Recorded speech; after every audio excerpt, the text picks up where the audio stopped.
Good afternoon, good evening, good morning, whatever it is, wherever you are. Thank you for being here. I am going to be playing the hearing from yesterday as well. That includes the victim impact statements, and this is the sentencing hearing for Bryan Kohberger. There have also been 314 new documents that have been released by the Moscow Police Department, and there is a lot of information in those documents. A lot of information. So I'm going to go, this hearing is 2 hours long. I don't know that we'll get into the documents tonight, but I will definitely be going over them tomorrow if we don't get to them tonight. Make sure that you're following the channel, subscribe, and share it out to anybody that might be interested. And without further ado, let's get started. Defendant is present in custody with counsel, Ms. Taylor, Ms. Massoff, Ms. Barlow. The state is represented by Mr. Thompson, Ms. Jennings, Mr. Hurwitz, Mr. Nye, and Ms. Allen. This is the time set for sentencing in this case. The defendant previously entered a plea of guilty to 4 counts of first-degree murder and 1 count of felony burglary. In exchange, the parties stipulated to recommend a sentence consisting of, on burglary, 10 years fixed, on each of the 4 counts of first-degree murder, life fixed. The parties waived pre-sentence investigation. To my understanding, neither party submitted a sentencing memorandum or other materials for the court. The court is familiar with the file and the evidence submitted previously by the parties as it has reviewed them throughout the case and in anticipation of trial. Is there any legal cause why sentence should not be imposed at this time? No, Your Honor.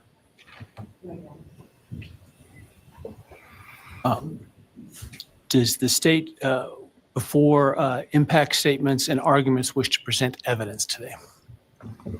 Your Honor, the state does not intend to present evidence in a documentary sense. We have provided the court through the clerk with photographs that we would like to use during the course of our sentencing argument. Sure. All right. Thank you. But no testimony other than impact statements? That's correct, Your Honor.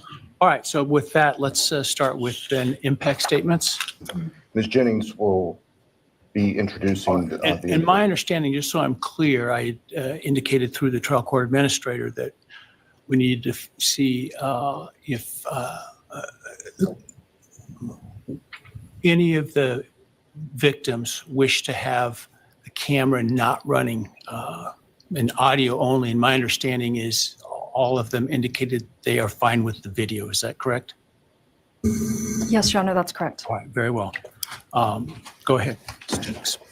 Your Honor, the first, and we're taking these in the order, victim impact statements in the order that the charges were listed in the indictment.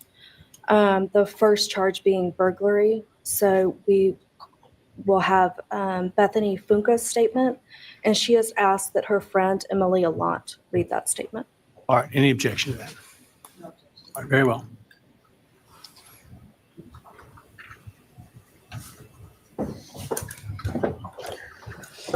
Thank you, Your Honor. I'll be speaking on behalf of Bethany, and so, yeah, here it reads. My name is Bethany Funke, and I was roommates with Maddie, Kaylee, Xana, and Ethan. I not only lost some of my best friends, but I also lost a sister. Never in a million years would I have would I have thought that something like this would have happened to my closest friends. I thought that we were going to wake up and go upstairs, see them and tell them how they had scared us and that they were going to tease us about how we are constantly scaredy cats and make jokes about it as we would go to Taco Bell like always. But sadly, that is not what happened and what turned out to be my worst nightmare. When I first woke up that morning, I had no idea what happened. I woke up around 7 with a terrible toothache. So I called my dad, who is a dentist, and he asked what I should do. He told me to take Advil, so I did, and I went back to sleep. I was still out of it and still didn't know what happened. If I had known, I of course would have called 911 right away. I still carry so much regret and guilt for not knowing what had happened and not calling right away, even though I understand it wouldn't have changed anything, not even if the paramedics had been right outside the door.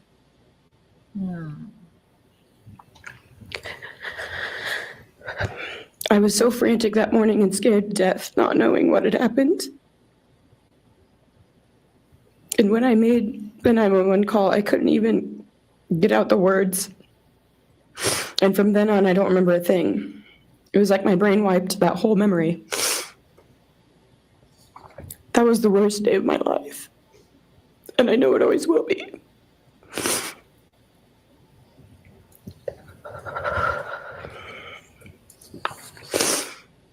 While I was still in shock, trying to process the fact that my friends were truly gone, I had been attacked by the public. I was grieving, numb, and unsure of what had happened was even real. And at the same time, I was getting flooded with death threats and hateful messages from people who did not know me at all or know the dynamic of our friendship.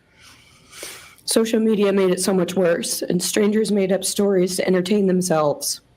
The media harassed not just me, but also my family. People showed up at our house. They called my phone, my parents' phones, other family members' phones, and we were chased while I was still trying to survive emotionally and grieve the loss of my friends. I hated and still hate that they are gone, but for some reason, I am still here and I got to live. I still think about this every day. Why me? Why did I get to live and not them? For the longest time, I could not even look at their families without feeling sick with guilt. I did not know what to say or what to do. I was terrified that my presence just made their pain worse. And I was still here when their kid, their siblings and their friends, their loved ones should have been here instead. After everything happened, I was afraid to go into my own backyard or alone in my house. I was scared that the person who did this would come for me next. I was always scared that the media would try to catch me at any moment of any day, even when I was just walking around my house. I made my parents close all the blinds during the day so no one could see me even in the slightest chance. I barely left the house, and when I did, I made sure I was never alone. I slept in my parents' room for almost a year. I made them double lock every door, set an alarm, and still check everywhere in the room just in case someone was hiding. And I still check my room every night before, and I double lock it. I have not slept through a single night since this happened. I constantly wake up in panics, terrified. Someone is breaking in, or someone is here to hurt me, or I'm about to lose someone else that I love. The fear never really leaves. For a long time, I could barely get out of bed, but one day I realized I have to live for them. They did not get the chance to keep living, but I do, and I will not take that for granted. So now every day I remind myself to live for them, and everything I do it with them in mind. I am still scared to go out in public, but I force myself to do things because I know that they would want me to keep living my life to the fullest. I am beyond blessed to still be here, and I refuse to take that for granted when they did not get a chance. Our house was not just a house, it was a home. It was where we laughed till we couldn't breathe, make meals, did crafts, binge watch reality shows, played games, and spent lazy days on the couch. It was movie nights, wine nights, morning debriefs, pranks, hot chocolate, cookies, and warmth. I would cherish those memories forever, and I will not let what happened erase how special our home was or how much those memories meant to me. Now, I would like to share some bits and pieces of who they were as people and some of the memories that we shared. One of my favorite memories was Halloween, and we all went to Sigma Chi. But instead of partying, we just sat in an apartment, talking and laughing all night long. I do not think I've ever laughed that hard in my life. We did not care about the party. We were just happy to be with each other. Xana was 1 in a million. She was the life of the party.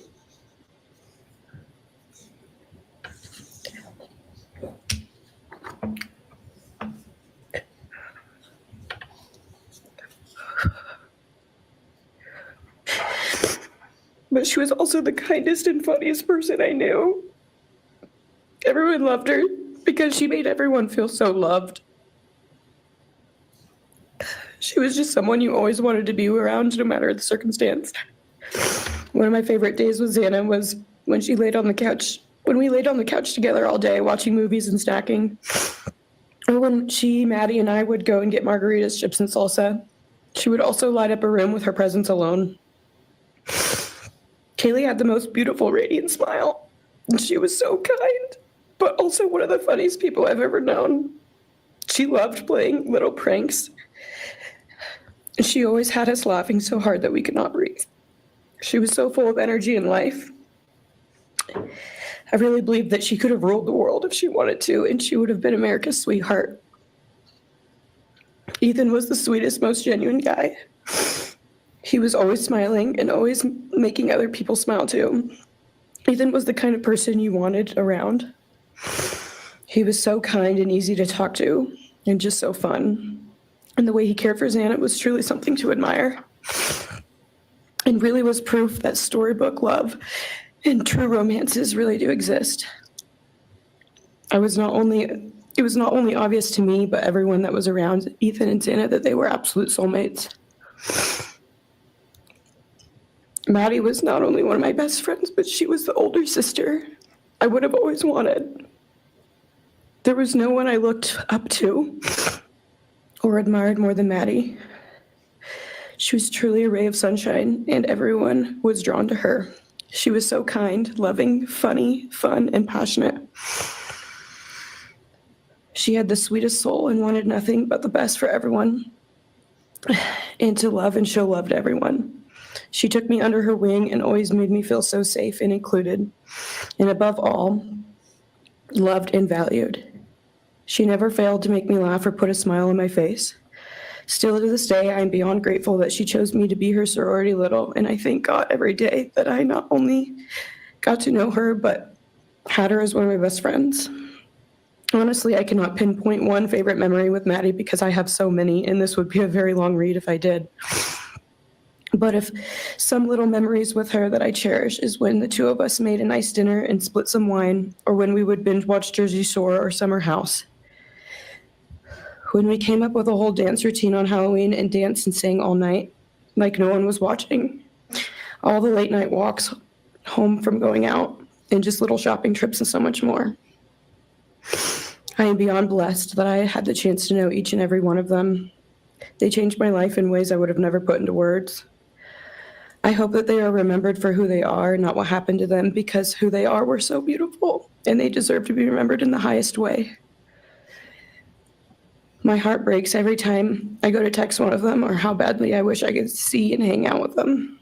And then I remember I cannot. I will never be able to again. But I still talk to them in my prayers every single night, and I always will.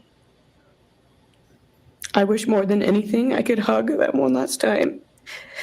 And I wish I could tell them how much I love them. And even though I cannot, I still tell them every night. I will keep living for them as long as I am lucky enough to still be here. And they were all truly one of a kind, and they will be in our hearts forever and always. Thank you. And please convey to Bethany my appreciation for her courage, and I hope that she heals. Next is Dylan Mortensen. We're asking for some accommodations for Ms. Mortensen and that she be allowed to sit in my seat. Sure.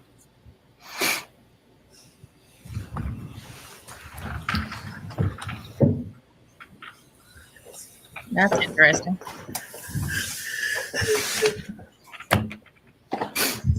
Dylan, just take your time, all right?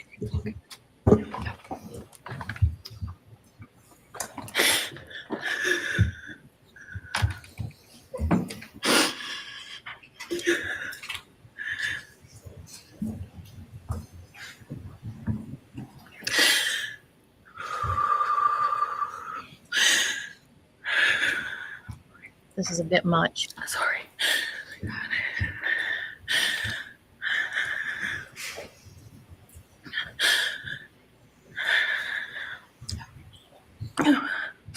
Thank you, Your Honor. What happened that night changed everything. Because of him, four beautiful, genuine, compassionate people were taken from this world for no reason.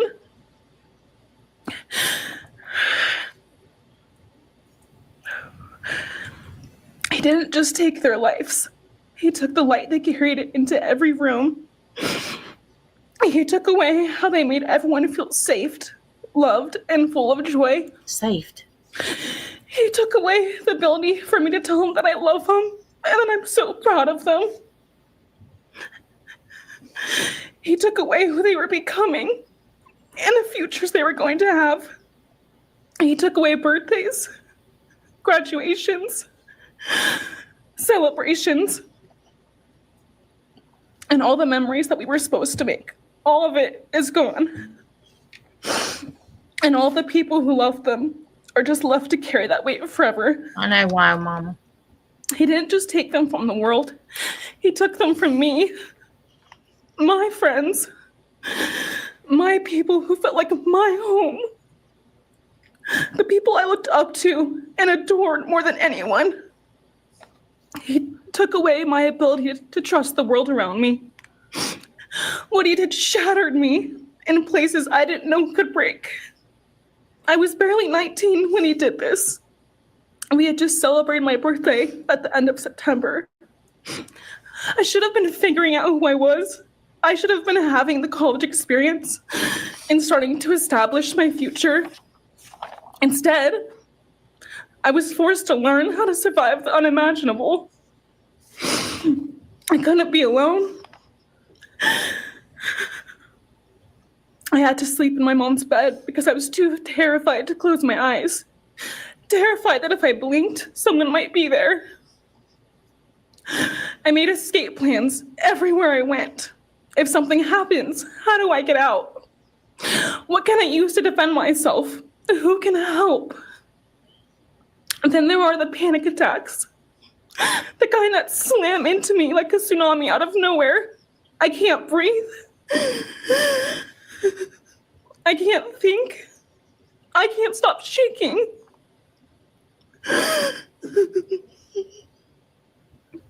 All I can do is scream because the emotional pain and the grief is too much to handle. Listen, I get that everybody has differences of opinions on this and on her, but I'm going to say this. If you've ever watched victim impact statements, this is the fakest fucking shit I've ever seen in my life.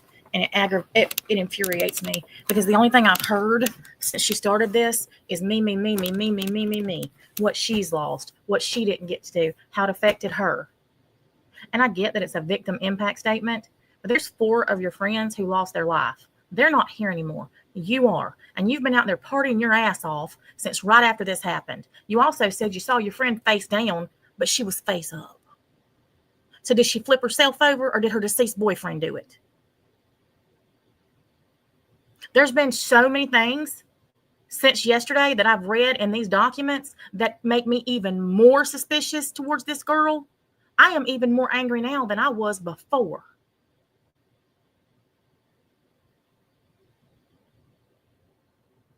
The amount of lies that she told, and I don't care what you say about, oh, you don't know how you would react. This is something, blah, blah, blah, blah, blah, blah, blah, blah. What I do know is that forensics don't lie.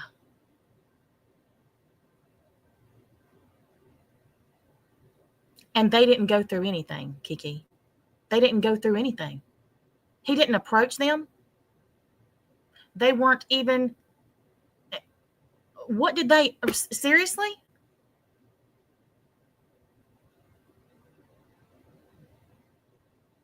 This girl was out partying 2 weeks after it happened. Tell me she was upset. Tell me she was bothered. Her father's out here giving interviews saying that she sequestered herself in her bedroom because she's so upset. Pictures tell a different story.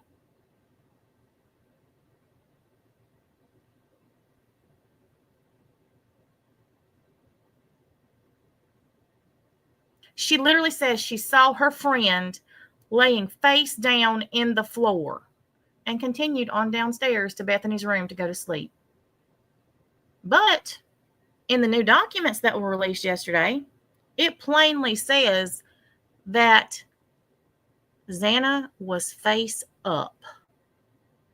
So when did she turn over? Who turned her over?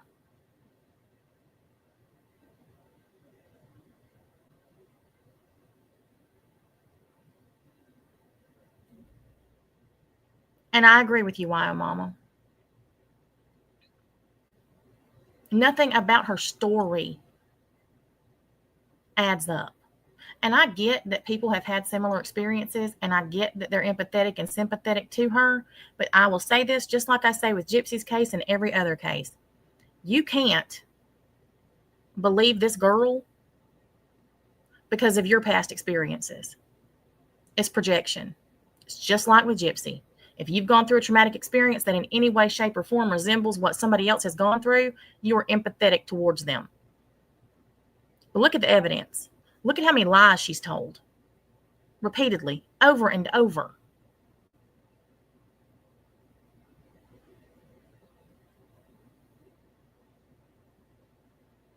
This is an absolute travesty of justice all the way around. All the way around.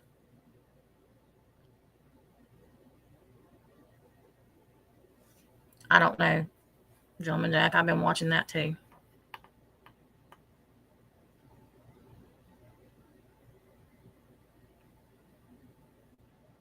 Exactly. Why, Mama?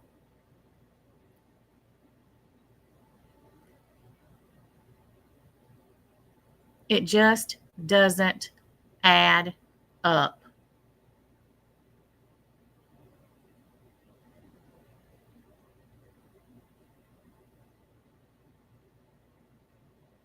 And in my opinion, they're not victims. What happened? He walked right by her within 3 feet of her. 3 feet. Yeah, that's in those documents too. And didn't harm her.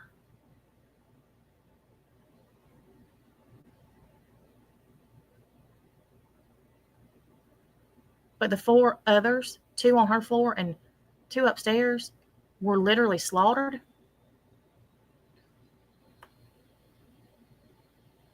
Mm-mm. My chest feels like it's caving in. Sometimes I drop to the floor with my heart racing, convinced something is very wrong. It's far beyond anxiety. It's my body reliving everything over and over again. Thought you didn't say nothing. My nervous system never got the message that it is over, and it won't let me forget what he did to them. People call me strong. They say I'm a survivor, but they don't see what my new reality looks like. They don't see the panic attacks, the hypervigilance, the exhaustion, the way I scan every room I enter, the way I flinch at sudden sounds. They don't know how heavy it is to carry so much pain and still. I agree with you about the others, Kiki. I agree with you about every single person that wasn't there. But these 2 that were in that house when this happened, I have zero sympathy or empathy for. None. None, none, and none. Nothing.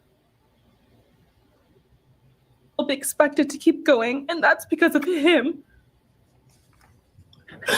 He stole parts of me I may never get back. He took the version of me who didn't constantly ask, what if it happens again? What if next time I don't survive?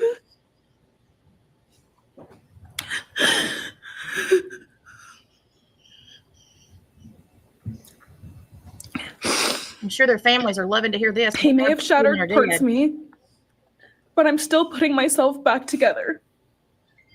Piece by piece, I'm learning how to live in this new version of life. It is not easy.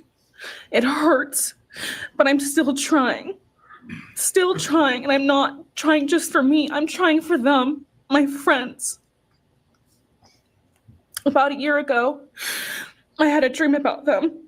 I got to say goodbye. I told them I won't be able to see you again, so I need to tell you goodbye. They all kept asking why, and all I could say was, I can't tell you, but I have to. When I woke up, I felt shattered and heartbroken, but also strangely grateful. Like maybe in some way that dream gave us the goodbye we never got. Still, no dream can replace them, and no goodbye will ever feel finished. He is a hollow vessel, something less than human. A body without empathy, without remorse. He chose destruction. He chose evil.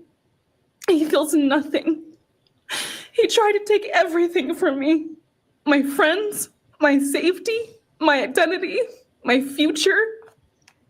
He took their lives, but I will continue trying to be like them, to make them proud. Everything from her. Living is how I honor them. Speaking today is to help me find some sort of justice for them. And I will never let him take that from me. He may have taken so much from me, but he will never get to take my voice. He will never take the memories I had with them. He will never erase the love we shared, the laughs we had, or the way they made me feel seen and whole. Those things are mine. They are sacred, and he will never touch them. I get to feel sadness. I get to feel rage. I get to feel joy even when it's hard. I get to feel love even when it hurts. I get to live. And while I will still live with this pain, at least I get to live my life. He will stay here, empty, forgotten, and powerless. Dylan, thank you so much for your courage. I appreciate it.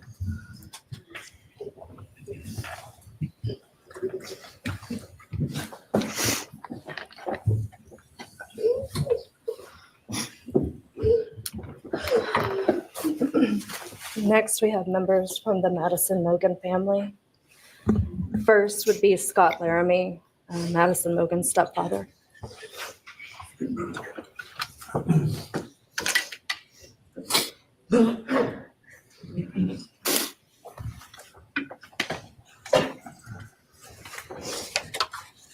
Standing by him is Karen Laramie, Madison's mother. Thank you, Your Honor. My name is Scott Laramie. I'm Maddie Mogan's stepfather and the husband of Maddie's mother, Karen Laramie. I will read this victim impact statement on behalf of Karen and myself. Maddie was our gift of life, our purpose, and our hope. Maddie quickly became Karen's joy, identity, and purpose in life. I joined Maddie's life when she was 2.5 years old. The experience transformed me into a life of joy, love, and family. Maddie was bright, beautiful, kind, empathic. She listened carefully to others and was observant, seeing and caring about the hearts and the minds of all she encountered. She loved music and music festivals. She had a wonderful sense of humor. She excelled in school. She was an easy child to raise, Has a breathing problem. almost never requiring discipline, and almost always giving us parental joy. One time Karen remembers disciplining Maddie as a little girl. Maddie responded, "You broke my heart," which of course melted ours. She had a keen wit, even at that young age. As she transitioned into teenage years, she prioritized us and extended family over many of the distractions that capture teenagers. She showered us with her presence and love at family I'm not events, emotional about it either. barbecues, picnics, birthdays, holidays, and others. Turn it off. She spent countless hours with her papa, her uncle David, Aunt Nadine, and her other close family and friends.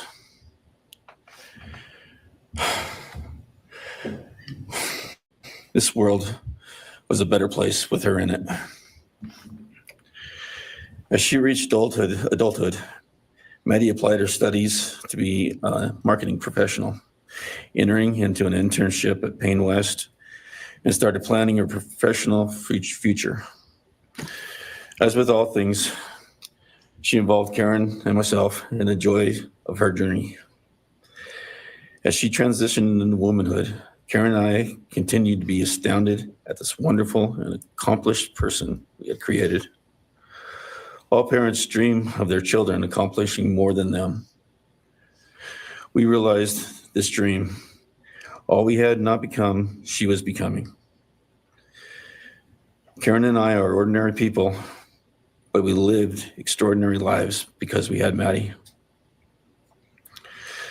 Maddie was taken senselessly and brutally in a sudden act of evil.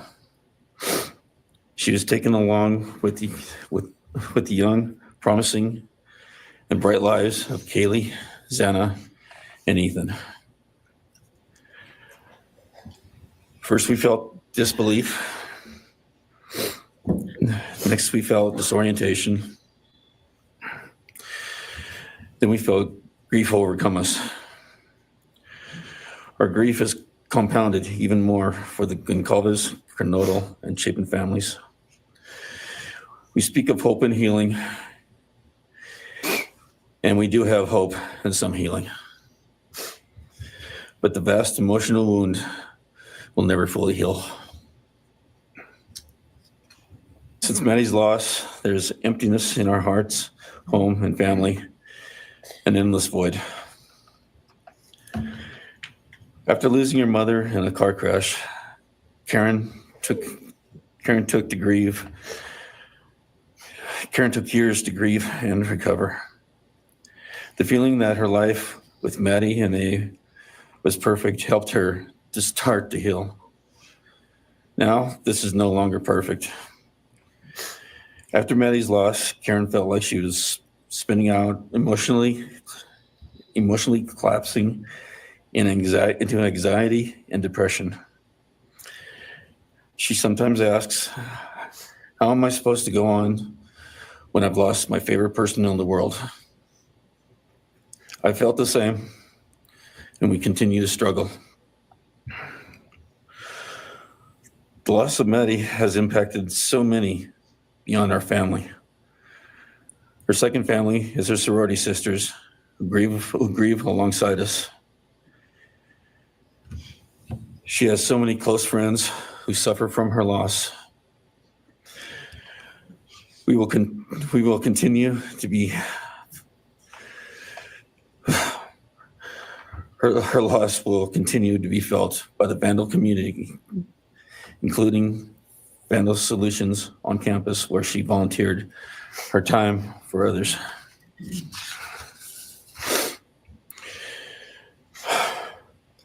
It helps us to know Maddie is in heaven now, freed from the trials of this earth. We, however, continue to live on without the grace and support of her presence. We will grow old without our only child, our bright, beautiful friend and daughter.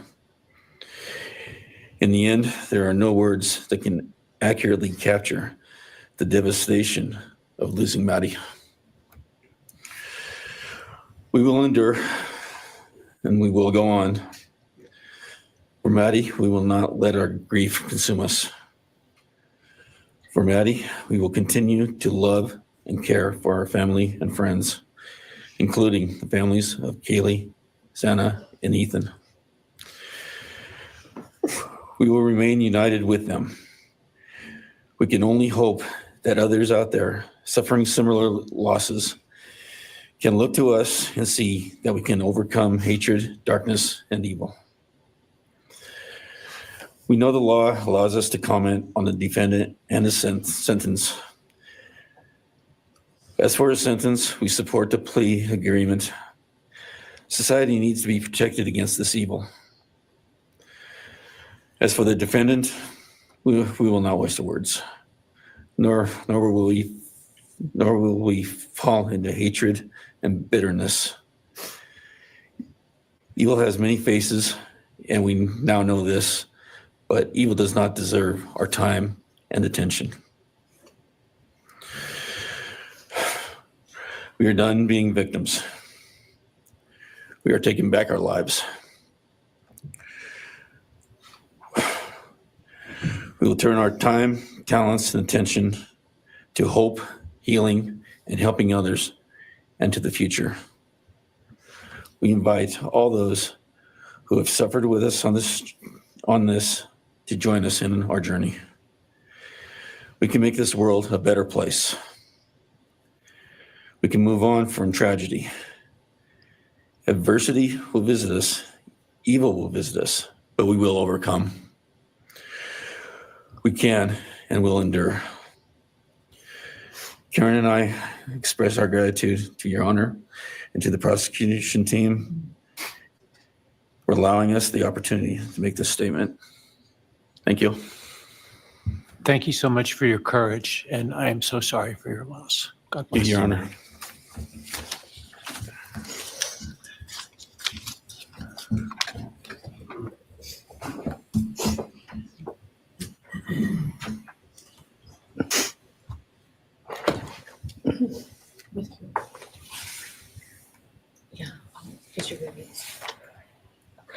Your Honor, this is Leander James. He's the attorney for the Mogan family and victim advocate. He'll be reading a statement for Karen Laramie. May it please the court, counsel.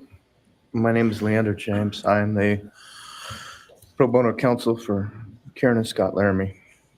Karen has asked me to read this statement into the record.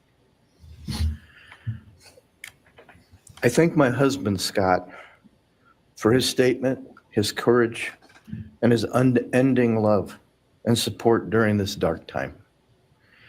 While words are inadequate to capture the impact of this horrific crime on our family, he expressed it as best anyone could. For Maddie's sake, I will add my supplement statement that incorporates additional impact in the context of my extended family. I am grateful to Maddie's great uncle, Bryan Caulfield, for assisting me with the difficult task of putting our pain into words. For me and my extended family, Maddie was our hope and our light. Her beauty, both outside and in, shone its light upon everyone with whom she came in contact. Her beauty, she carried that hope and light into the future for our entire family. We have memories of our Maddie and grief and pain at her being taken from our presence. Any one of us would have given our own light to have been outshone by hers. We now look to our Creator to know that her light continues where we look to see her in His presence. Those who commit evil for their own twisted gains and purposes truly defile the efforts and sacrifices of mothers, fathers, families, teachers, clergy, public servants, service members, and all those who commit themselves to the greater good, freedoms, and the future light of our nation. Condemnation falls heavily upon those who squandered the lives of our future hopes and dreams. Some may offer forgiveness for what the defendant has done. However, we cannot at this time, or perhaps ever, nor will we ask for mercy for what he has done. His acts are too heinous. The agony and grief he has caused, too great. But we will waste no further words or thoughts on him. For Maddie's sake, we will move on. We will do our best to carry Maddie's light into this world and make it a better place. I thank the court and the prosecution for allowing me the opportunity to make my statement. And I thank all those who have and will support my family and the families of Kaylee, Xana, and Ethan. Thank you. Thank you. Thank you, Mrs. Larmy. Appreciate it.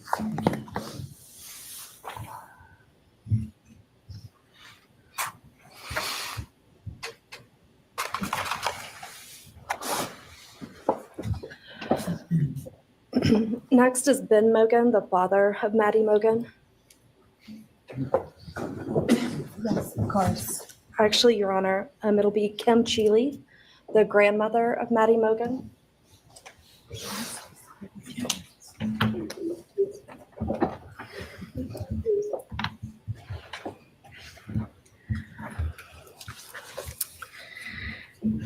My name is Kim Cheeley. I was Maddie Mogan's paternal grandmother, as Ben Mogan, her father, is my son. I'm here today with my sister Lori Cheeley, Maddie's great aunt, and my son Ben Mogan, and my daughter-in-law Corey Hatrock. I'd like to begin by thanking a number of people involved in bringing this case to closure. In my daughter's words, the plea deal the prosecution team reached this month is one that punishes the perpetrator of this horrendous crime, protects the public from further harm, and allows all of us who knew and loved these kids the time to grieve without the anxiety of the long and gruesome trial, the years of appeals, and potential for mistrials along the way. My family and I are so grateful to Bill Thompson and his prosecution team for their dedication and painstaking work that forced the perpetrator to admit his guilt. We want to thank the Idaho State Police, the Moscow Police Department, the FBI, and Judge Hippler. We'd also like to thank the University of Idaho officials who have treated the families of the victims with such dignity and kindness, and who have honored the 4 victims beautifully.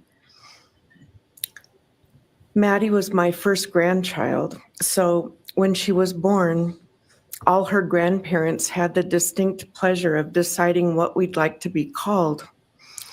I chose Nana, pretty original. But when Maddie was about 1.5 years old, her papa, Ben's dad, and I were planning to visit the new little family in Oregon. Maddie didn't have an extensive vocabulary at the time, but for some unknown reason, she called bananas ba-deedle-deedles. When Karen and Ben told her Nana was coming to visit, she figured, I say deedle-deedle for that word. So I became deedle-deedle, shortened to Deedle when she was about 6 or 7, and I was Deedle all her life. I don't think her stepdad, Scotty, ever knew my given name was Kim. Maddie's and my birthdays were 1 day apart, and a couple years before she was killed, she gave me this necklace with Deedle and Maddie engraved on it, and I added an angel wing, and it's one of my treasured possessions. I also got an angel wing tattoo, never thought I'd see the day, but along with many members of our family, replicating the one that Maddie and her sorority sisters had. I wanted mine where I could see and touch it often. From preschool through grade school, I stopped teaching piano lessons early on Wednesdays and picked Maddie up for bubble baths, brownies, and books. It was our special time together, and she went home those nights in her jammies with a pan of warm brownies for her family. Although Karen and Scotty raised Maddie and did such a lovely job of parenting, we Mogans were lucky to have her for holidays and many other family gatherings. We'll always have our treasured memories of Maddie growing up in our big extended cooperative family. And I thank Karen and Scotty Laramie for being so generous and open and sharing Maddie with her Mogan side of the family. When the 4 kids were murdered, the foundation fell out of our world. Initially, the fear was truly debilitating. The first 6 weeks were excruciating. Despite the vigils, memorials, candlelight gatherings of students, friends, family, community members. After the arrest in the past 2.5 years, my family has lived with grief, with the effects of traumatic grief, of which I was blissfully unaware before all of this. I now have a stack of books on grief. I've attended grief classes at hospice. I've tried EMDR, a technique that helps replace disturbing visions with something more comforting. My son, Ben, his 2 sisters, Maddie's aunts, and I have all experienced depression and anxiety and sleep disturbance, requiring medical intervention at times. We've all sought counseling off and on. The struggle with media attention was extremely difficult, especially for Ben. No one should live through the violent murder of one's child. Some days it's beyond me how the parents of these kids are still upright. I'm thankful for the strong families and communities that are supporting the survivors.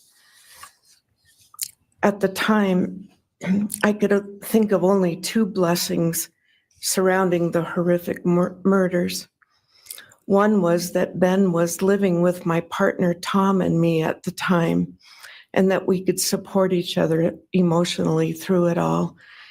Sadly, Tom died a year ago of a rare brain cancer, and he won't be here to see justice served.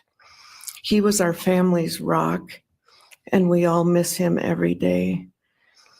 A second blessing is that my mother died of COVID several months before the kids were killed, and she didn't have to live through the horror. It was difficult to identify blessings. So we've all lost our dear child and a future with her. I ache for the loss of the dreams that she and her true love, Jake, held. And my heart goes out to Karen and Scotty and your side of Maddie's family. You've had more than your share of loss. My heart aches for the kids' roommates and the families of the other victims, and also the family of the perpetrator.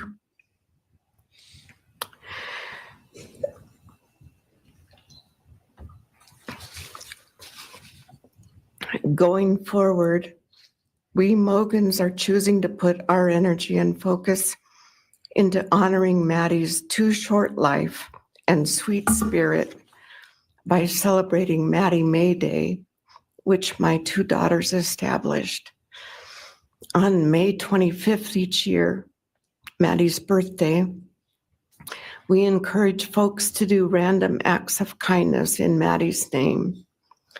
In my daughter Katie's words, may we all protect our peace in whatever way possible, unite in community, and focus on joy. Please do an act in kindness in Maddie's honor during this week, so a glimmer of Maddie's light may live on. Thank you. Thank you, and appreciate your courage, and bless you and your family. Thank you.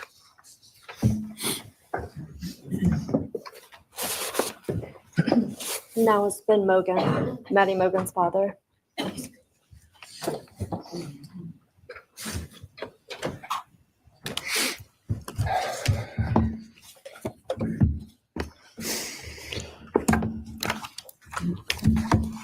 I'm Benjamin Mogen and Maddie's dad. And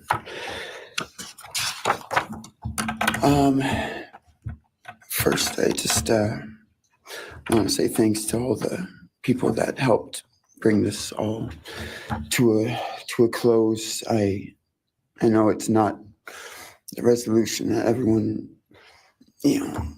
wanted, but I think that everyone worked so hard, and we really appreciate all their efforts. It was such a hard thing to go through for everybody.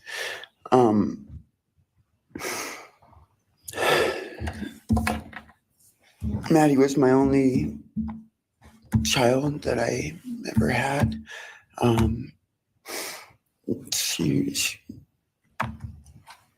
the only great thing I ever really did, and the only thing I was really ever proud of. And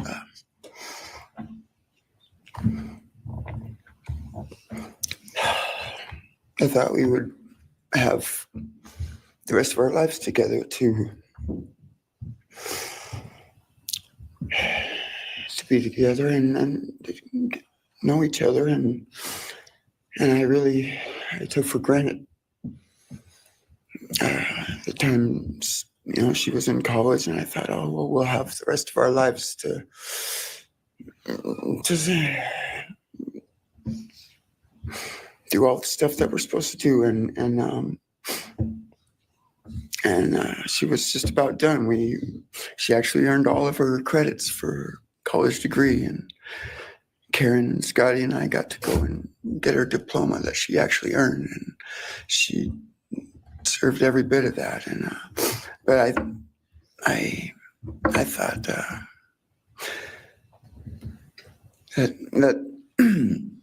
that was going to be just the beginning of a long life together, and we never got that.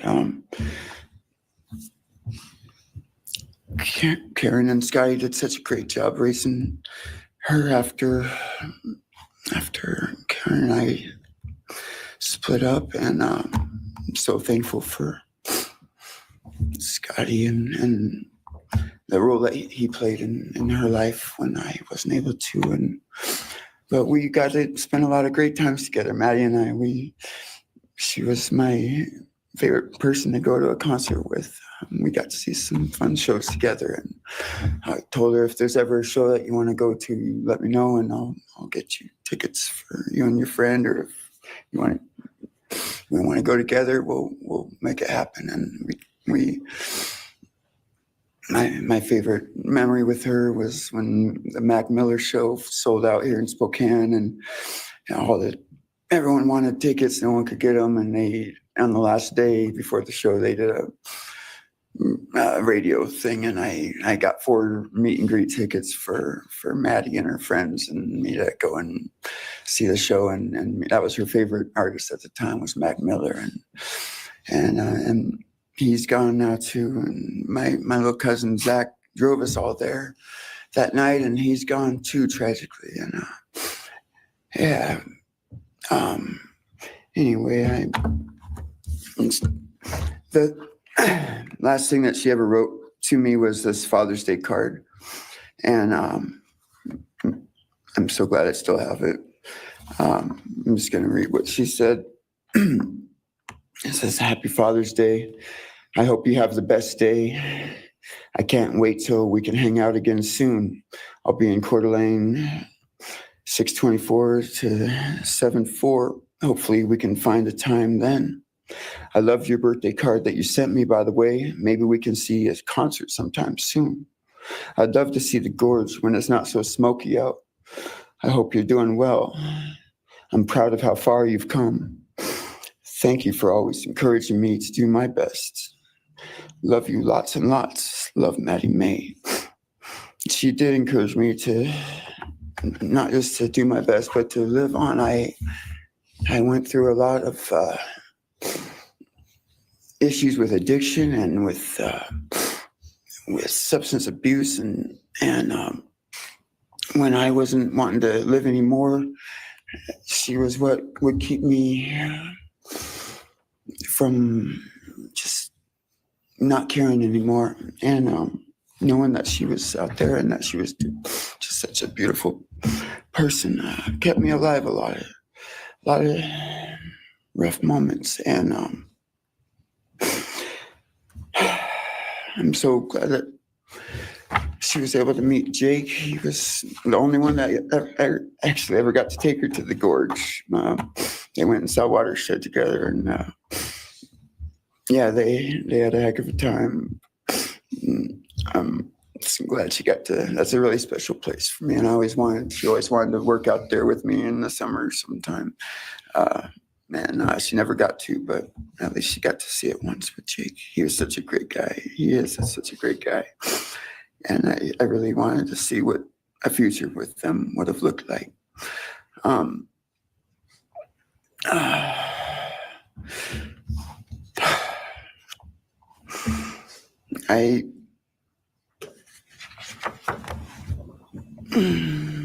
never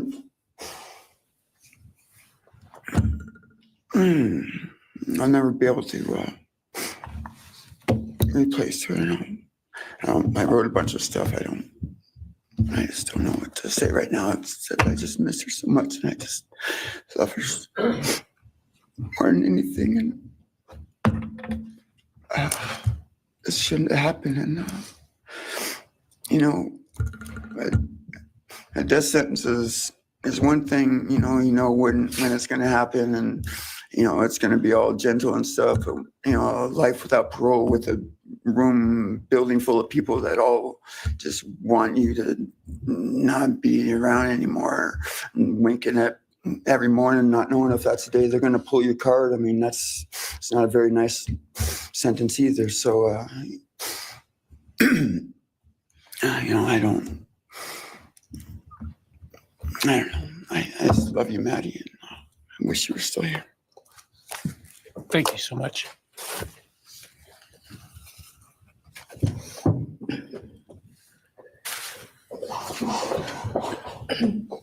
Your Honor, next would be members from the Kaylee Gonzalez family. First will be her father, Steve Gonzalez.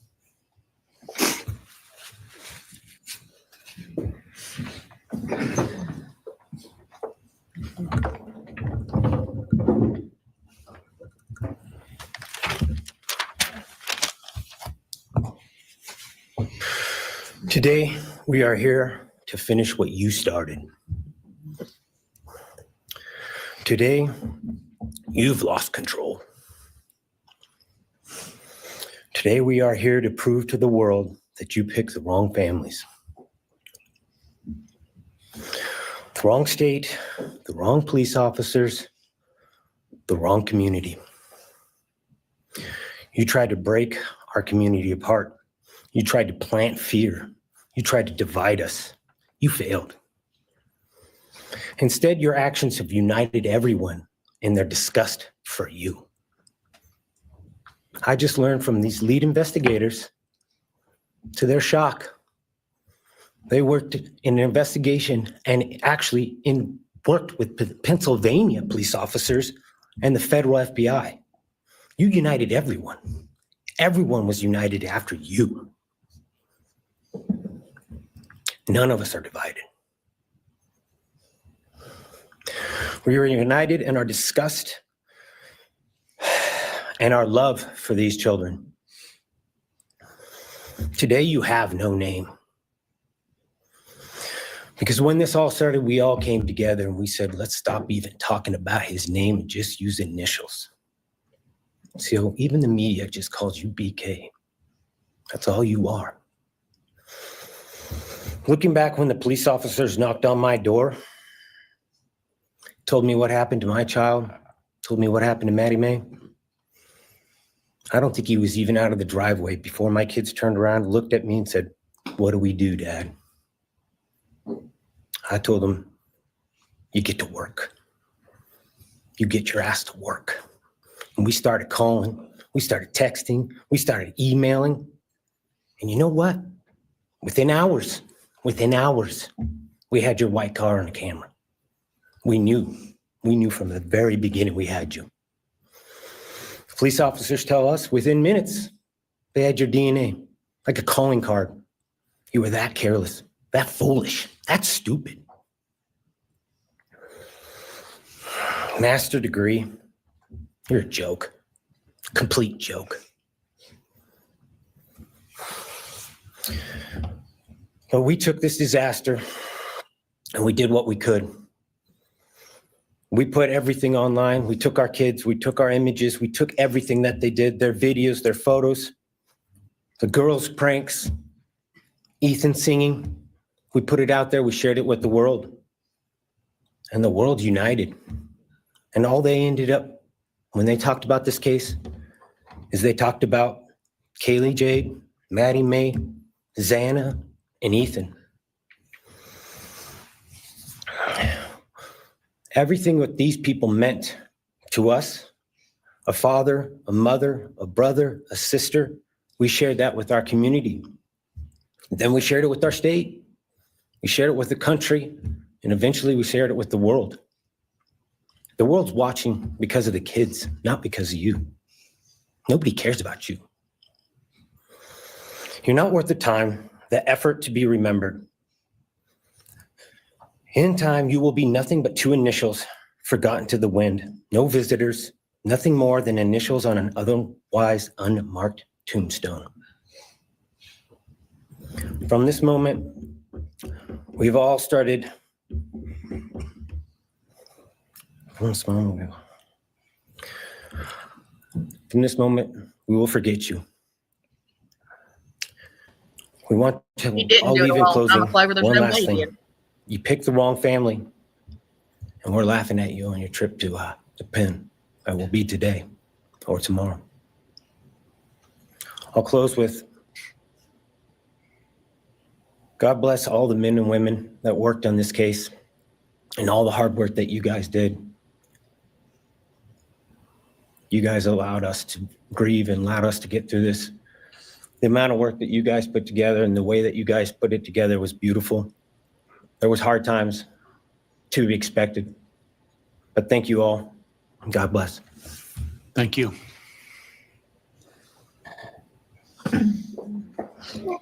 Your Honor, next is Stephen Gonzalez, Kaylee's brother.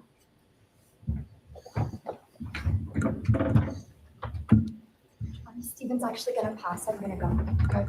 Olivia Gonzalez, Kaylee's sister.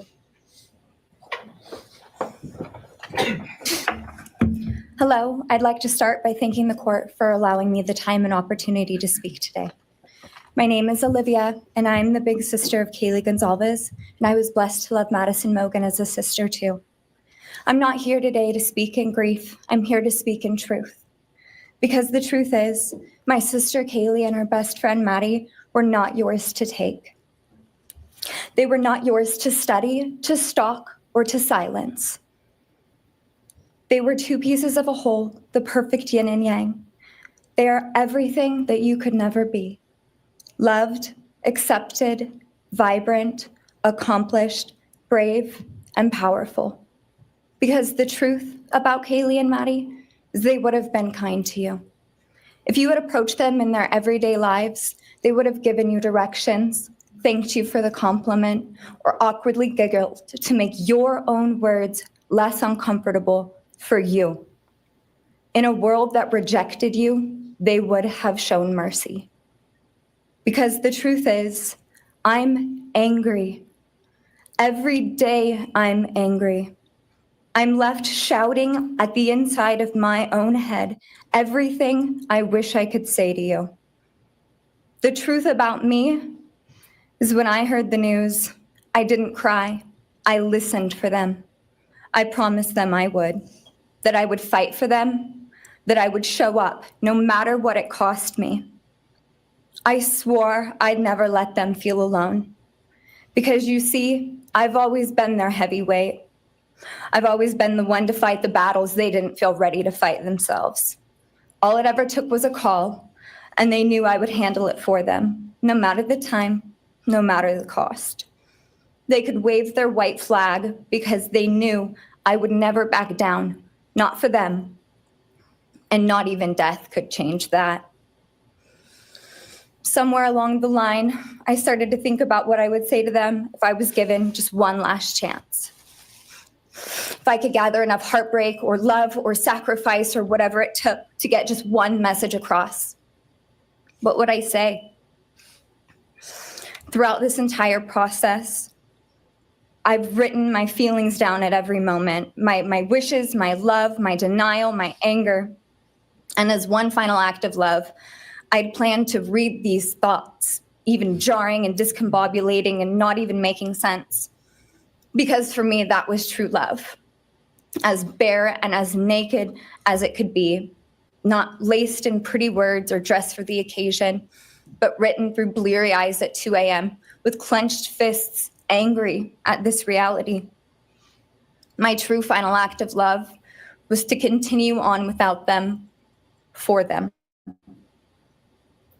That dream to read aloud my love to them, to bring meaning through pain, was the latest blow in realizing you don't deserve it.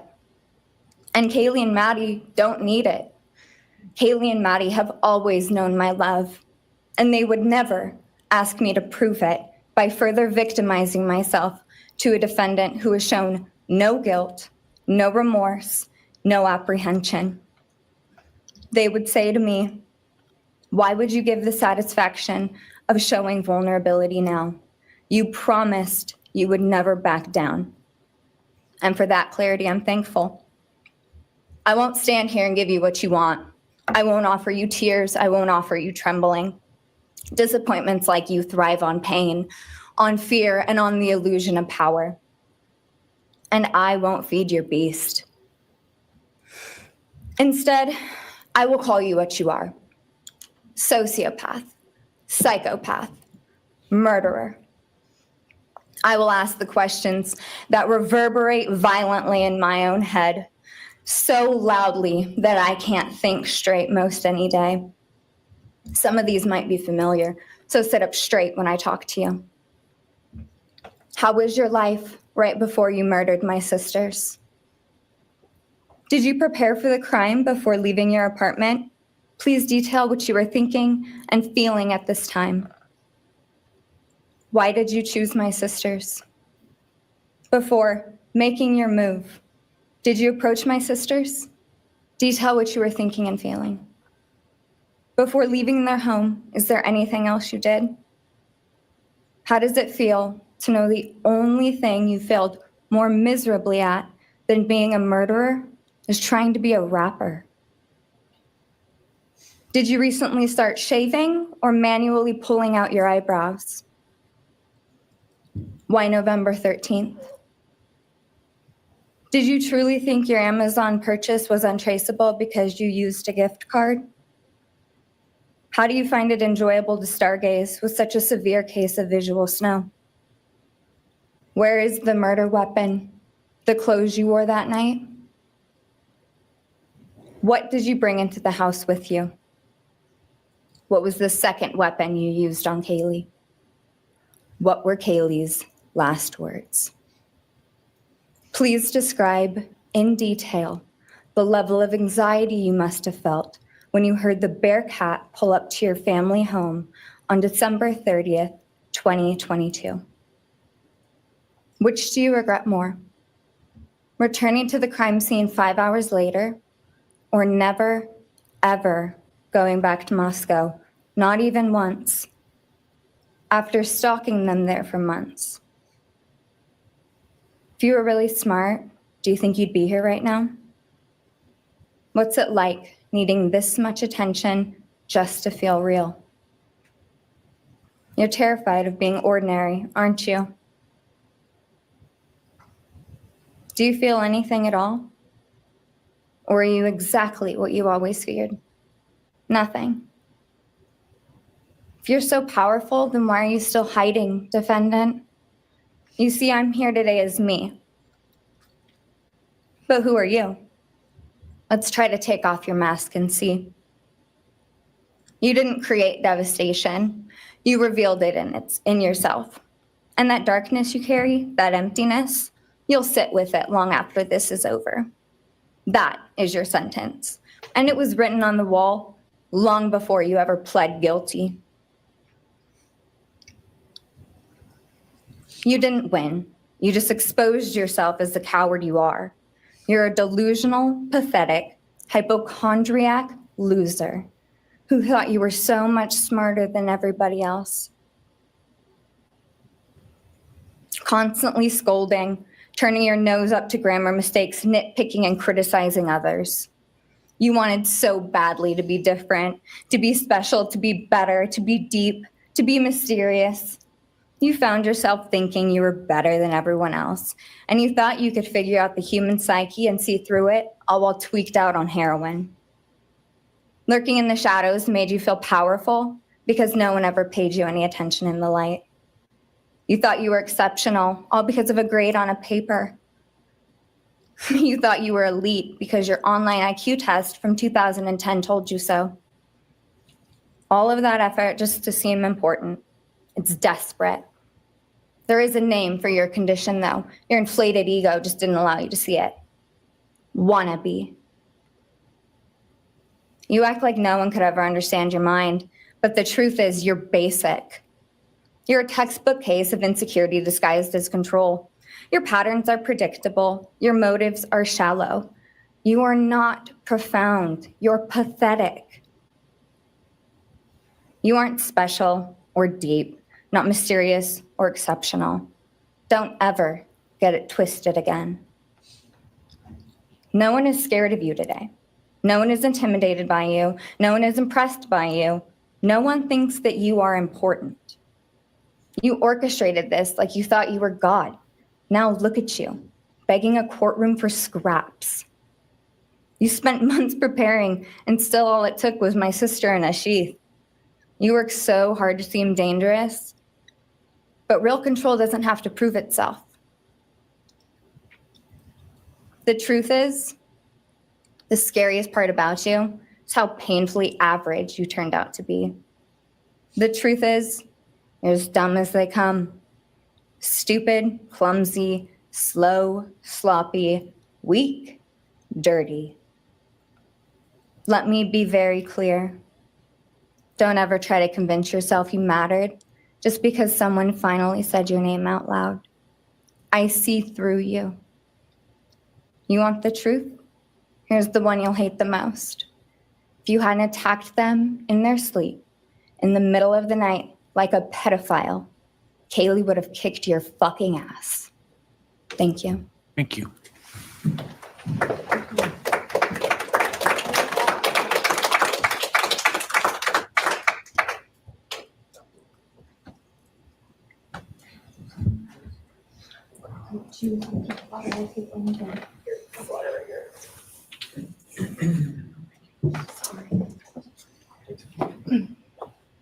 Next is Christy Gonzalez, Kaylee Gonzalez's mother.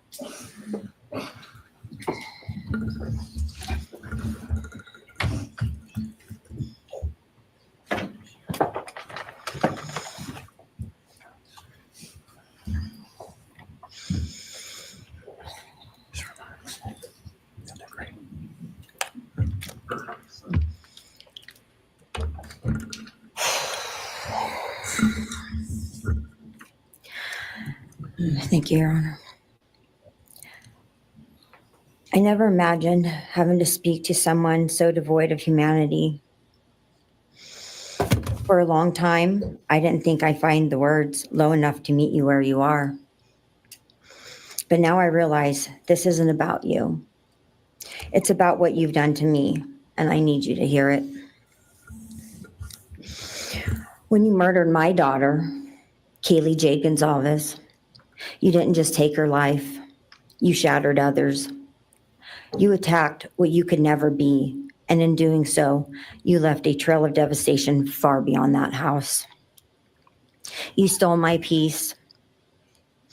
You've altered my every waking moment, every sleepless night, the way I view the world, people, safety, trust. It's all been changed by your cruelty. I no longer recognize parts of myself. Joy is harder to find. Laughter feels foreign. The world moves forward, but I'm suspended in a place of sorrow and rage. You've taken from me something that can never be restored. The grief sits with me every day, some days quietly, and other days so loud it drowns out everything else.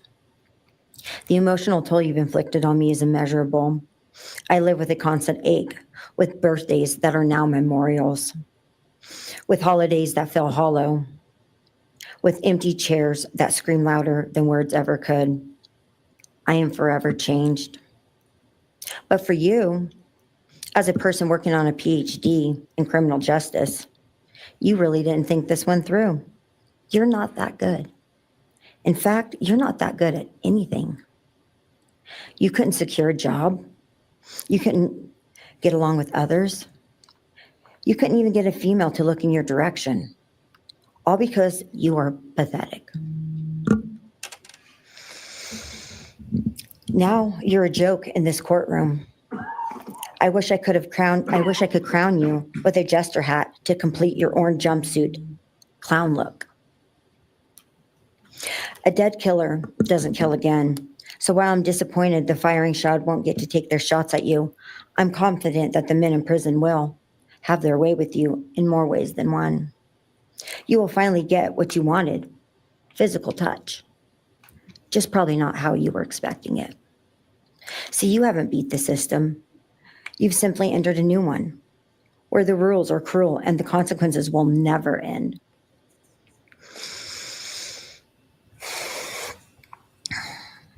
You are entering a place where no one will care who you are and no one will ever respect you. You will be forgotten, discarded, used, and erased. You will always be remembered as a loser, an absolute failure. And when those prison doors slam shut behind you, I hope that sound echoes in your heart for the rest of your meaningless days. I hope it reminds you of what we all already know. You're nothing. May you continue to live your life in misery.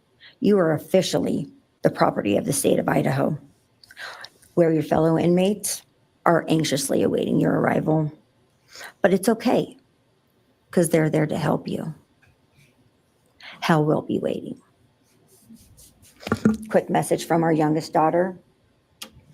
Aubrey wanted to say, you may have received A's in high school and college, but you're going to be getting big D's in prison.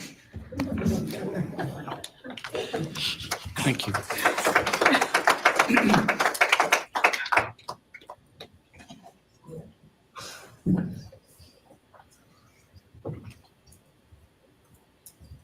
Do we have more from the Gonzalez family, or are you? Yes. Next would be Shannon Gray, the Gonzalez family attorney. He'll be reading statements from Kaylee Gonzalez's grandmothers. Well, Morning, Your Honor. Shannon Gray, the attorney for the Gonzalez family. I actually have 3 statements, one from her aunt and 2 from her grandparents. This is from her aunt, Tammy Butts. You in the cloak of darkness made a decision to turn our whole family's world upside down forever. You in the cloak of darkness took our Kaylee J. Gonzalez away from us all without hesitation. Never have you shown any remorse or regret. We just get creepy, non-expressive stares as you have your team of women defend you. Kaylee was a strong, kind, fun-loving, caring person, and she will greatly be missed by all her family and friends for the rest of our lives. She had goals in life that you took from her and us. We lose on watching her enjoying her life, working hard and building the future she wanted. She was ready to start that after college life. You in the cloak of darkness took it all away. You left us without her future wedding, her future children that she would have added to our family. No more talking to her on the phone, going for a coffee, celebrating holidays. It's all gone.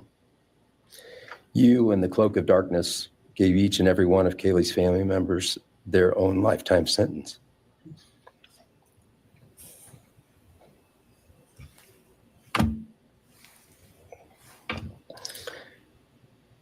You in the cloak of darkness also took our Maddie Mae from all of us.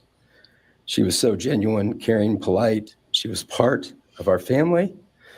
You came in, harmed our children that were younger women than you in their own beds. You're nothing, you're a coward. It's not right that you have received life. I pray that you meet your end in the cloak of darkness, burn in hell. I have 2 other statements, Your Honor.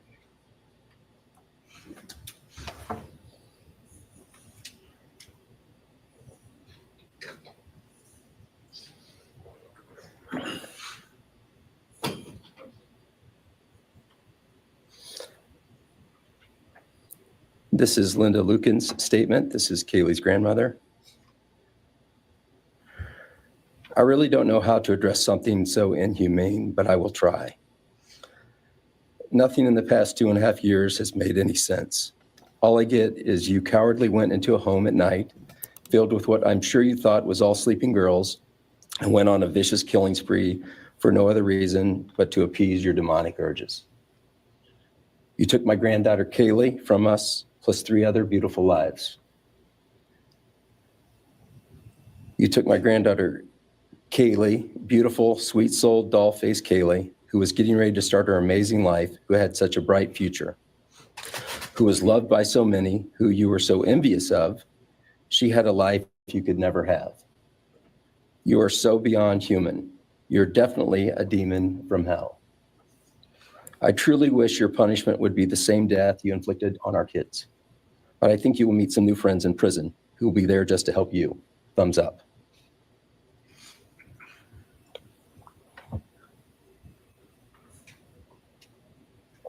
And I have one last statement, Your Honor. This is from Cheryl Gonzalez, Kaylee's other grandmother. John 1:5 says, light shines in the darkness, and the darkness overcomes it not. Somewhere in your life, some jealousy, envy, ego, something went dark. It pushed out all light until you became dark and evil. And when you saw my granddaughter and her friends, their light, because they have such a light, you couldn't stand it. Because the darkness in you could not stand the light in them. And so you decided to destroy it. Cowardly, you walked into their rooms in the dark and took their lives, hoping to get rid of your darkness. But you didn't. You failed. Because you know what was once a light shown only to their friends, families, and loved ones is now all over the world. Everyone sees it. Their smile, their beauty, their plans, everything they were and had.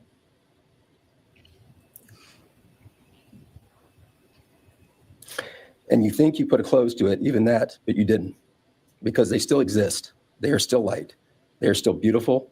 You can never take that away. They will always be in the light of all eternity. And you will be in the darkness because you could not overcome it. You failed. I want you to be gone, more than gone. I want you to be cast out. Cast out from my life, from my family, from this earth. I will not allow your hatred to penetrate into my own soul. You did not get that power. You are evil, and in the end, evil is eradicated. You didn't take Kaylee's light, you spread it into the world.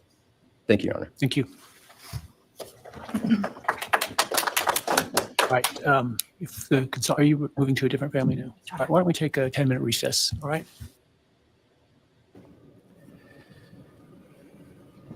We're back here live in the KTVB studios as we are covering the Bryan Kohberger sentencing. We are about halfway through the victim impact statements here from the victims of Bryan Kohberger, and we have heard.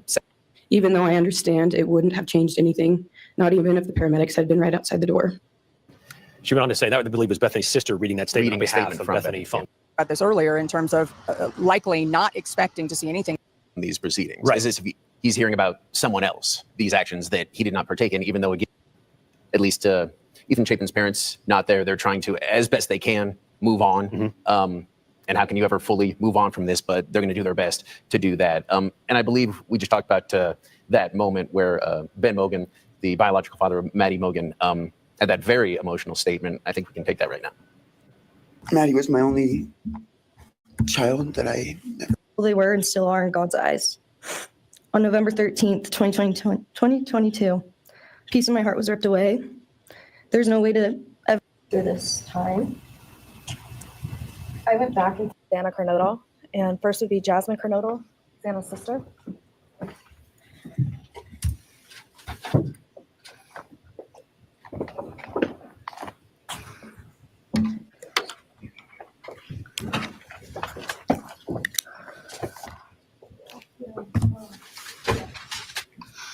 Just want to say thank you to everyone who's been involved in this and just for all the hard work and dedication you guys have put into this. I also want to thank everyone for the support and just my family and friends who've been around through this time. I went back and forth on whether to speak today because the truth is you don't deserve power over my feelings, my words, or me. Thank you. In the end, I realized this moment isn't about you. It's about justice for Xana, Ethan, Kaylee, and Maddie. It's about honoring the beautiful, beautiful people they were and still are in God's eyes. On November 13th, 2022, a piece of my heart was ripped away. There's no way to ever fully describe the weight of losing my sister or my best friend. No sentence or punishment will ever come close to the justice Xana, Ethan, Kaylee, and Maddie deserve. Xana was everyone's best friend. She was kind, she was funny. She was a gift to each person she was able to make an impact on. Xana was someone I turned to when I needed direction or advice. Although I am her older sister, I often found myself looking up to her. She had a radiant energy that everyone loved, and she always knew the right way to approach a problem. She knew how precious and special life was, and she truly did live every day to the fullest. Yet her story was cut short by an act of evil. I believe in a God whose justice is not bound by this courtroom. I find peace knowing that judgment ultimately belongs to him. For your sake, I hope one day you feel the full weight of what you did. I hope you take accountability. I hope you truly experience the guilt and you surrender yourself to Jesus Christ. Because no punishment on this earth can ever compare to the isolation and pain of eternal separation from God. Xana deserved more. They all did. But I come here to say this. I am strong. I am brave. I'm a fighter, just like Xana. And you don't get to control how I move forward or what I believe. I walk with the comfort of knowing I will see my sister again. Xana didn't get the future she deserved. She won't be the maid of honor at my wedding, the cool aunt to my future children. I'll never hear her laugh or see her light up a room ever again. But I will carry her with me for the rest of my life. I will live in her honor, fight to be the best kind of woman and someone she's proud of, to make sure the world never forgets who she was. Xana's story doesn't end with what was taken from her. It lives through the love she gave, the people she touched, and the legacy our family will protect. Her light still shines, and her voice will echo louder than this pain. You didn't take that from us, and you never will. Thank you.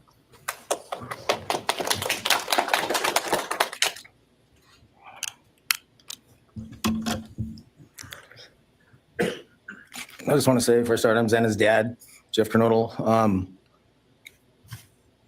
It's been a hard road down, because she's gone. And I want to thank everybody, other their families that speaking so far, spoke about things. I agree with everything they have to say. It all comes back to a lot of the same things that I've had to deal with and we as a family have had to deal with. And that brings me, basis of what I'm going to talk about a little bit is on my way up here, flying up here in the plane and about halfway through the flight, this little girl calling out for her dad. Hey, dad. And then in my mind, I was kind of half asleep. It's dark on the plane. I heard Xana calling out for me like she did, back when she was little, 5 years old. And those times were hard. It was chaotic, but we always had something to work toward that was in a positive direction compared to right now, which is necessarily not as positive as that for sure. So I see a lot of y'all commenting about how he's been sitting there and how he's emotionless and how, he doesn't have any really no movements, no facial expressions. And any of you who have never watched Nicholas go to John's trial, I challenge you to go do that. Because Nick has the exact same affect. The exact same. During the entire trial, he looked exactly like this. And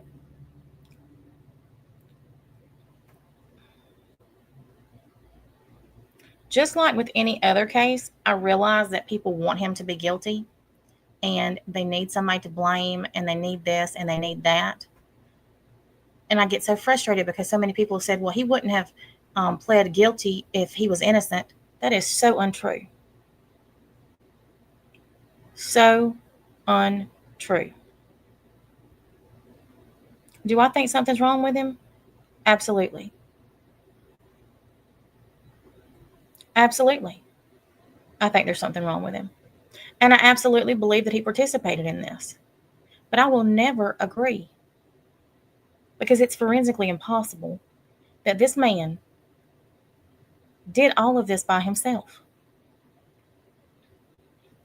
And once you see these new documents and you see the correlation to drugs, just like I've said since the beginning, I think this was a message.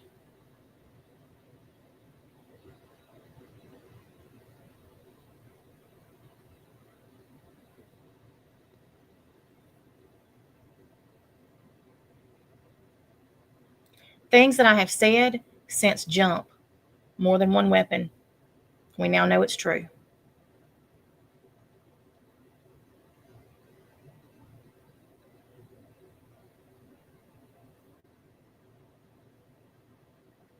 And, he may be dark, but this is what I'm saying. You can't tell what a person is by how they sit in a courtroom.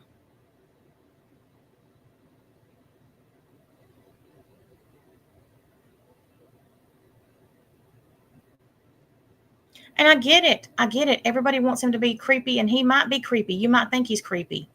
But with the amount of autistic people in this world right now, and it's increasing every day, this is going to be more and more common. More and more.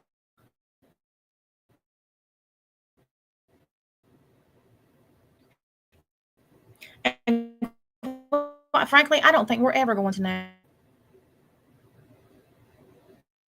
This has unanswered questions. Every case.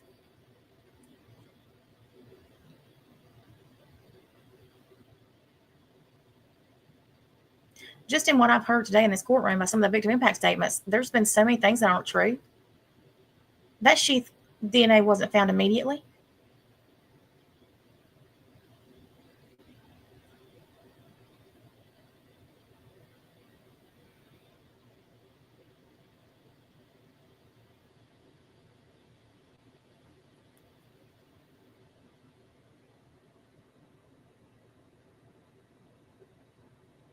Well, Kiki, I get what you're saying, but how do you know what his personality is? This is something that I've been arguing with people about on TikTok. Because where have we seen his personality? He's been completely stoic. Every time we've seen him in court, completely emotionless. Exactly like Nick. And I don't know Bryan Kohberger, never spoke to him, never will. But I do know Nick, and I have spoken to him. Is his personality bizarre? Abso-fucking-lutely. Do I think Bryan Kohberger is just as bizarre? Absolutely. And this is what I've tried so many times to explain to people. I'm not saying that this man isn't guilty.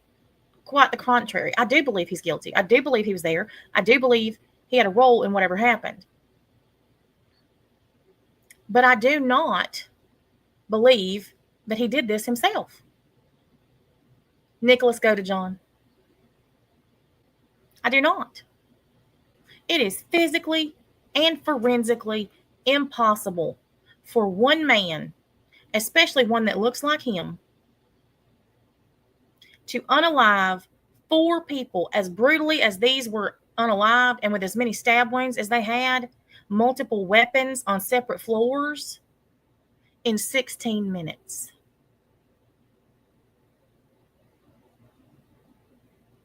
Physically impossible. Not only that, he only had 3 minutes from the time the noises started in Xana's bedroom to the time his car is speeding away from the location. 3 freaking minutes. Yet there is not one drop of blood or one footprint in the snow outside that house in the direction that Dylan said he went. But there is blood on the handrail going down to the first floor and in the front yard on a pair of bloody gloves. 2 separate blood evidence DNA samples that were never, ever investigated. And nobody asked themselves why. It is astonishing to me how the public just feeds and takes anything that they are fed.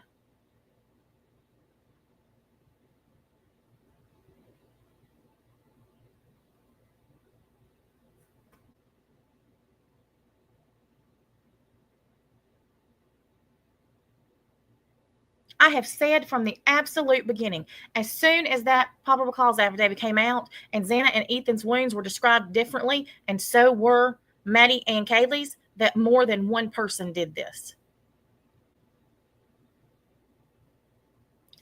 Who cares if he was studying forensics? I've studied forensics too.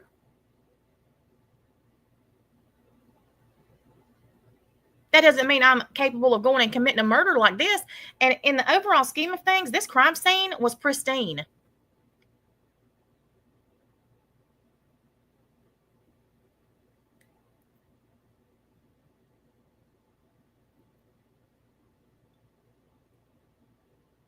Kiki, I'm not talking about you specifically. I'm talking about people in general. I have read every court document that has been filed multiple times since 2022. And the 314 pages of documents that were put out yesterday from Moscow, I'm in the process of reading through all of those. There is a shit ton.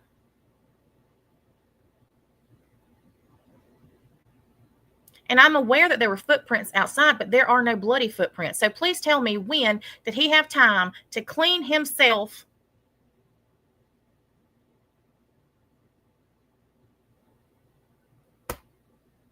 I know, Kalita. Well, let me put I'm pinning your comment because people need to read it.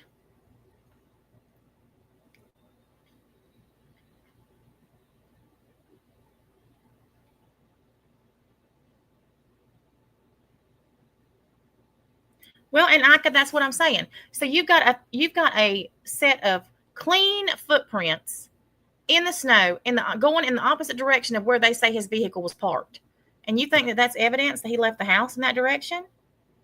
Only if he didn't do anything.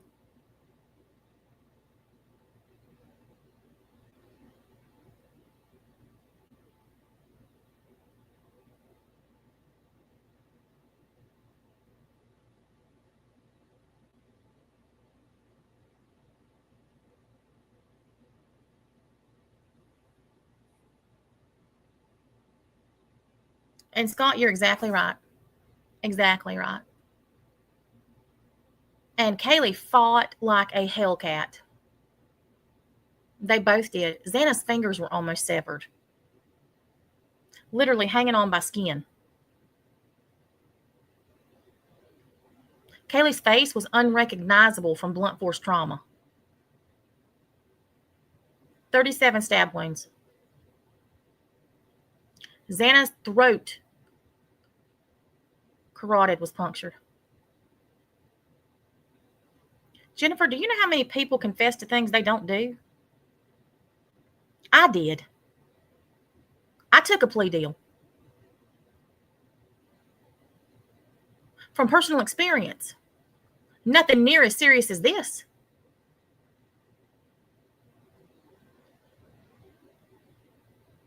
But people taking plea deals for a variety of reasons does not mean that they're guilty.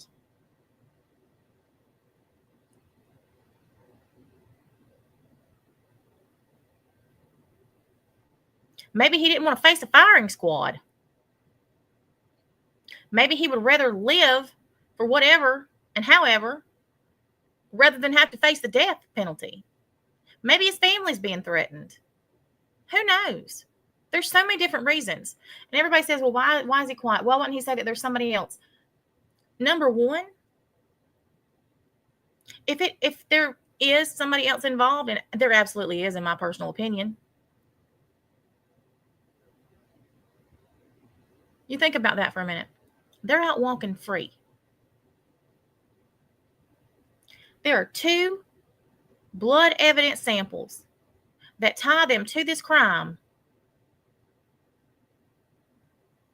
that have never been investigated. Blood samples. His is touch DNA in one place on the button flap of a knife sheath. Touch DNA doesn't put you at the scene of a crime. I could take your touch DNA right now and implicate you in any crime that I wanted to.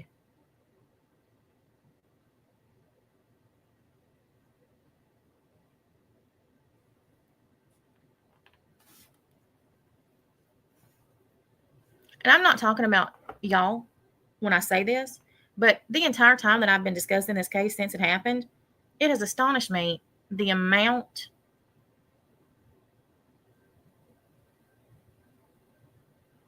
of people who have zero comprehension or knowledge about the justice system. And it's StreamYard. StreamYard has been messing up for days now. Well, I could quote you things from these documents, not the new ones because I haven't gone through them enough yet, but any of the others that have been filed, I can give you quotes verbatim from them because I have looked at them that much.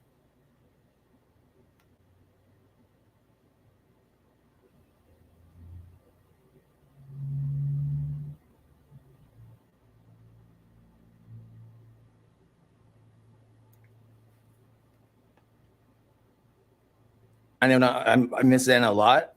My life's been changed, and Xana had a great impact on me. And the impact was when she was gone, I realized how important she was. Xana didn't have the And what most she wounds. really did for Haley me, did. influenced me, was way beyond what I ever thought. She'd call me up on the weekends, check on me, see who's with me. She's like accountability to your youngest daughter. And that really made a big difference. It made me really think about things and what it's all about, you know? That's the things that I miss the most is those calls on the weekends, the calls at 11 at night. What's going on? You want to meet my friend? You know, whoever she's with, a couple of her friends, I can meet them, talk to them. And she always did that. And it's pretty cool. I really miss that. And she made a big impact on me, on other people, her family. But the impact that she made is so extensive on what happened here. And it goes so far. People from everywhere in the world, you know, are following things. And Xana has made a difference in their lives. So, you know, countless people so that they might not even know her. They never knew anything about her. It's what they see. And they just love her and say how they wish she could have been their friend. You know, could have been their friend, could have hung out. And it's like, this is a blessing, you know, this is the whole kid was. And definitely was a big blessing in my life. And so is Jasmine. And basically, you know, we worked hard to do the things we did, you know, through the times they were growing up. And through those times, I realized that I wanted both of them to graduate college, and that'd be the ultimate thing for them to do to prepare for the world. Then it came back to me. Xana didn't get to finish college. She had it all figured out. And this all just came back to me when I was there and that little girl was on the plane doing that. It's like where I was going, what I was going here for. And then I just realized and thought to myself about the wonderful life that she had and we had together. And I still get to have with Jasmine, but that's the part that really counted. It's the part that really counted is those memories. And those are what I have left, the memories with her and the ones I can make with her and the life that I can go on with now, which is what she wants. And I say that in present tense because that's what she wants, because I've been told that, I've had countless ways that she's out there and has a way to communicate, which I'm very grateful for. That goes to say that the impact of what happened to them, all the 4 kids, goes so much further than just not me, the parents, the families, the community. It goes so far because a lot of kids, in the colleges, just for an example, they lock their doors now. The door wasn't locked in the back. Penn State or wherever it was, all the colleges I know that I've heard, they all lock their doors now. So maybe the impact that it's going to make is going to help out and maybe protect some people. Having this outreach and having the influence of what happened to these kids did, all I know is I was 7 miles away when it happened, and she wasn't feeling that good. It was 11:30, and I almost went over to Susanna's to stay, and I would have been sitting right there in that couch, and you had to deal with me. So they would have had a chance, and I regret that, and I regret not going. But the reason why I didn't is because Susanna said, don't be drinking and driving. You have to rent a car, don't be drinking and driving, the week before that. So she was, she would have been mad at me to do that. But I really wish I would have drunk and drove, because they would have had a chance, all four of them. At this point, I just have to go on. We're going to go on with everything and make things better in my life, because that's what it's all about. Have closure in things. And the part that we miss is Santa, her influence, her smile, the things that she did. And we have the memories left, the great memories. And she just wants us to make more memories and not be sad or upset or shocked or taken for that, And that's what we're going to do. We just have to. That's all I got. Thank you for your words and your courage, and bless your family.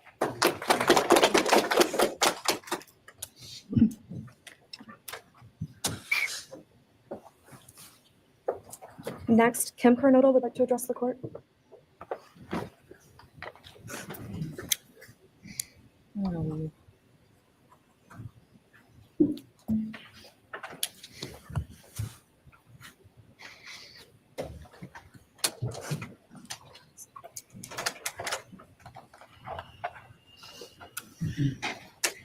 Thank you, Your Honor. My name is Kim Kernodal.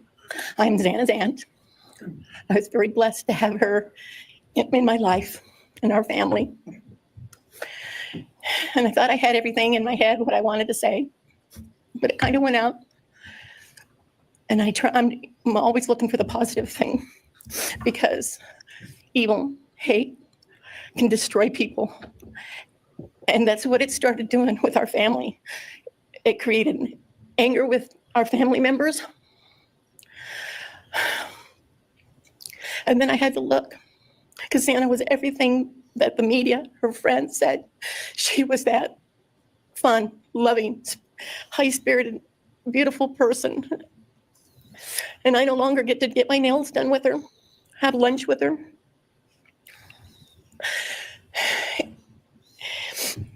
Sorry. But how I look at it now is this tragedy, this horrible tragedy on all of the four children, has brought us closer. You united us with your actions. We're united now, and we're stronger than ever. We have family and friends now that we never knew we had. And, this is probably going to bother everybody, but Bryan, I'm here today to tell you I have forgiven you, because I no longer could live with that hate in my heart. And for me to become a better person, I have forgiven you. And anytime you want to talk and tell me what happened, get my number. I'm here, no judgment, because I do have answers or questions that I want you to answer. And I'm here. I'll be that one that'll listen to you. Okay? Thank you, Your Honor. Thank you very much. My name is Stratton Kernodal, and I'm Xana's uncle, Jeff's brother. Sitting here today listening to all the stories and feelings and feeling the pain from everybody is a pretty powerful thing. It's each time a statement was read, it sort of would tug into my center core as I felt everybody's anguish. And Xana meant a lot to us, and we loved her very much. But I started thinking about, instead of rehashing everything that everybody else has talked about, I wanted to direct it another direction toward Bryan and what he's done to his family, his parents, his siblings, his friends, his universe. He has contaminated, tainted their family name, and pretty much made a horrible, miserable thing to be ever related to him. And I know that that's what he has to live with, and that has to be his pain. And that's all I have to say. Thank you.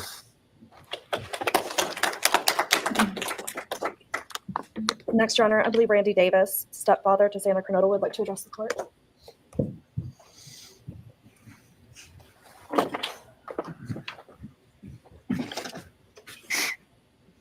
Hi, my name's Randy, stepdad of Xana. I just feel the same way we all do. All of us are united because of something that happened. And I'm grateful to know and have met some new family because of this awful event. But this is probably the last time we're all going to be in the same room together. Let's be real. So I can say, I love you all, and I feel your pain. And just God bless us all, you know, just get through it. I had stuff wrote up. It was probably best I didn't read it out. Probably get kicked out of here. So, you know, I'll share one thing to you guys, not to you, with Xana. So I was working in North Dakota and came home, and Jazzy and Xana had taken our son Elijah and put him in a dress, makeup, and it was awful, you know. I was like, I don't know. She was funny. I told her she'd be in the movies and be somebody great one day like that. And now she is just above us as an angel with all the other beautiful kids. So let's hold that to our hearts, because this evil thing is not going to take nothing from us. You, man, I don't know what my limits are here, but I'm really struggling, dude. I am struggling. So I want to just be out in the woods with you, just so I can teach you about loss and pain. I love God. I wouldn't take your life. That's up to him. But I guarantee you, you are weak. God, I would just give a moment, man, 5 minutes out in the woods. Oh, man. Ooh. You're going to go to hell.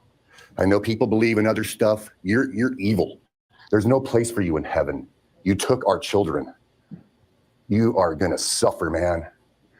I'm shaking because I want to reach out to you, but I hope you feel my energy, okay? Go to hell.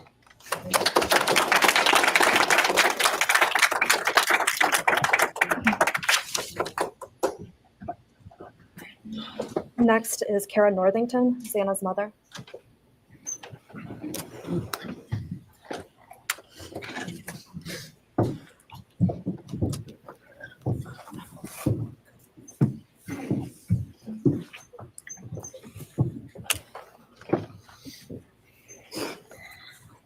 I'm Kara Northington. I am Xana Kernodal's mother. This letter is to you, really, but it's for my daughter, who was murdered by you. Today I stand before you, the man who is responsible for murdering my beautiful daughter, Xana Kernodal. My daughter was beautiful both inside and out. She possessed love for those around her and had a light so bright it will live on forever in our hearts. She brought joy and laughter to her friends, her family, and anyone in her presence. Our Lord and Savior, Jesus Christ, now has her in his loving arms in heaven, where she can never be harmed ever again for eternity. Because of her, I came to know my Lord and Savior, Jesus Christ. Because of her, many will come to Christ. It is Christ who lives in me that has given me the strength to forgive you. It was of no power of my own. In return, the Lord has filled me with joy, hope, and peace that surpasses all understanding. Jesus has allowed me to forgive you for murdering my daughter without you even being sorry or asking for this. This is only possible because he who lives in me is greater than any evil in this world. For God hath not given us the spirit of fear, but of power and of love and of a sound mind. I do not fear you or even let you rent space in my head anymore. This forgiveness has released me from any and all evil you have inflicted on me and my family. It has allowed me to let our Lord deal with you. You have accepted a deal that will prevent you from receiving the death penalty. Nothing man can do to you can ever compare to the wrath of God. Inevitably, you will stand before our Lord and will have to answer to him over the sins you have committed in murdering our children. I pray you come to the end of yourself before that day. Whether you like it or not, heaven is for real and so is hell.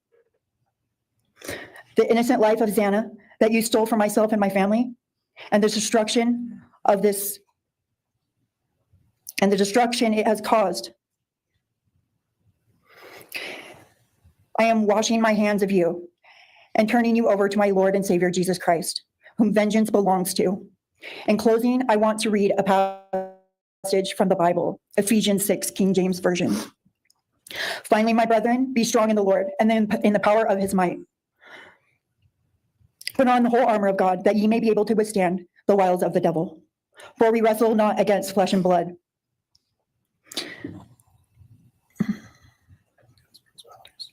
For we wrestle not against flesh and blood, but against principalities, against powers, against the rulers of the darkness of this world, against spiritual wickedness in high places. Wherefore, take unto you the whole armor of God, that ye may be able to withstand in the evil day, that ye may be able to stand in the evil day.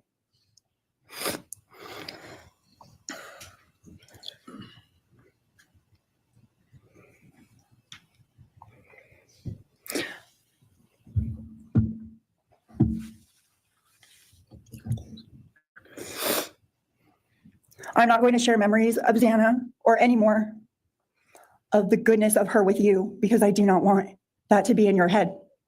I don't want it to be in your head. You don't deserve that. You don't deserve our good memories that we have. I do pray for you. I pray that you come to the end of yourself. I pray that before this life is over, that you ask our Lord and Savior in your heart and to forgive you. I do pray for that. But after today, I wash my hands of you, and you are no longer a thing. Thank you. Thank you.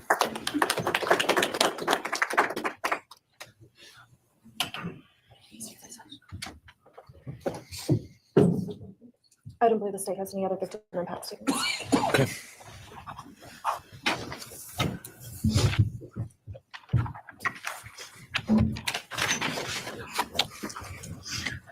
All right, state can argue.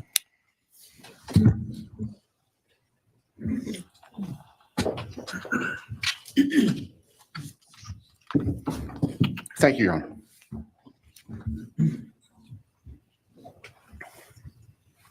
Just as a housekeeping matter to start, there will be the issue of restitution. That is, the documentation is being gathered, and we ask the court would defer that for 30 days so we can present it in an orderly fashion and make sure it's comprehensive for everyone. Any objection to leaving restitution open in 60 days? All right. Thank you, Your Honor.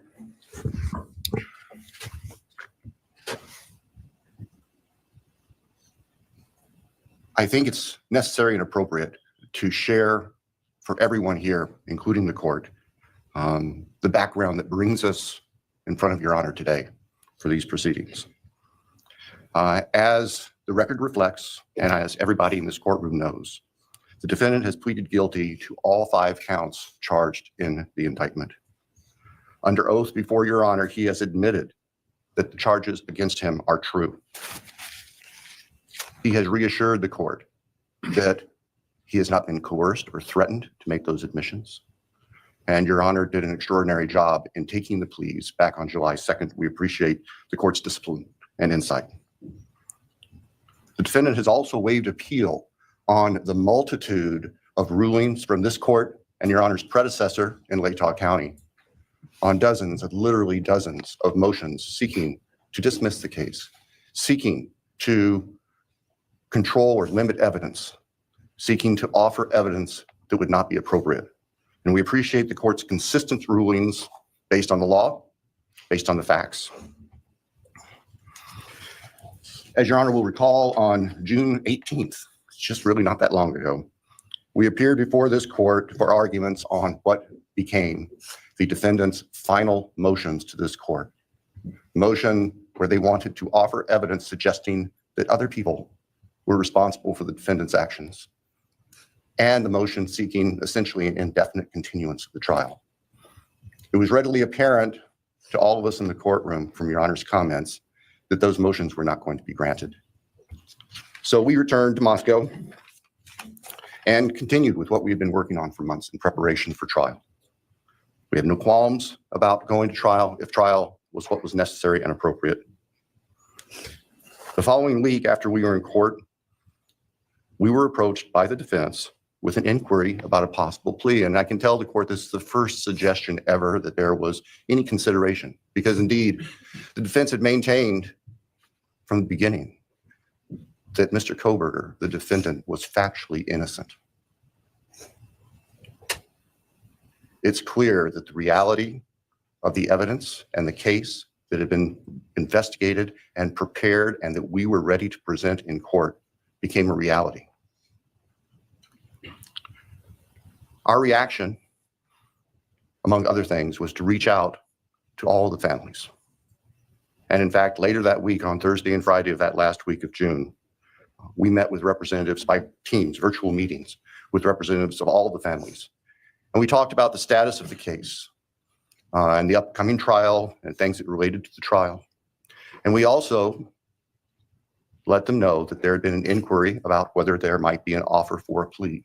And we asked the family members for their thoughts and feelings. And they were candid. And they have been candid since, and we respect that. And we understand, recognize, and acknowledge that there was a difference of opinion among representatives of the different families. We understand that. One of the challenges of this case, one of the unique things about this case is we have multiple victims, each unique unto themselves, their families and friends unique unto themselves, and all of them entitled to their opinions, all of them entitled to their thoughts. Over the following weekend, our prosecution team, very skilled attorneys who were personally as well as professionally deeply invested in this case, met. And we talked, and the decision was reached. Well, to start with, were there to be any sort of plea offer or discussion, there's only one possibility. And that would be for the defendant to plead guilty straight up to all charges. There would be no bargaining about counts. There would be no bargaining about reduced sentences. And so we made the proposal to the defense that if the defendant was willing to plead guilty up front to all 5 counts as charged and waive appeal of the court's myriad decisions during the past 2.5+ years on all these motions that would have consumed years, if not decades, of time in the future. By the end of the weekend, we were notified the defendant was prepared to plead guilty as charged and factually acknowledge his responsibility in court for these horrible crimes. Obviously, those discussions and negotiations were confidential. And as Your Honor noted, I believe it was necessarily so, because if the defendant had decided not to plead guilty, it would have been devastating to our jury pool for there to be public information that there had been consideration by either party to a plea resolution. And protecting the prospective integrity of a trial after so many years was paramount.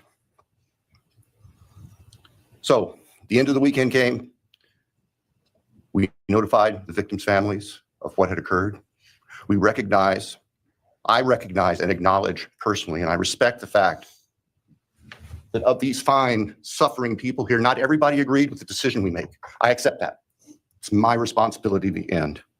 I recognize that that's the duty of the office that I hold. So now, it is time for the judicial system to impose final judgment and close the door on this chapter of these tragedies. As the court is aware, by the agreement of the parties, it is the state's prayer. Perhaps have the Elmo please turned on.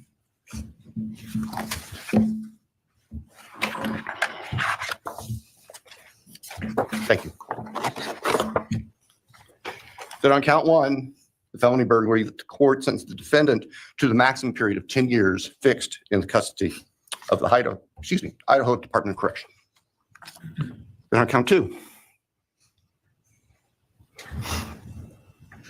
that the court sentenced the defendant to fixed life for the murder of Maddie Mogan. On count 3, that the court sentenced the defendant to fixed life for the murder of Kaylee Gonzalez. On count 4, that the court sentenced the defendant to fixed life for the murder of Santa Kernodal. On count 5, that the court sentenced the defendant to fixed life for for the murder of Ethan Chapin. And the state further prays that these sentences be ordered to run consecutively, back to back, not at the same time, to recognize and respect the unique individuality of each of these beautiful young people whose lives were taken brutally and for no reason.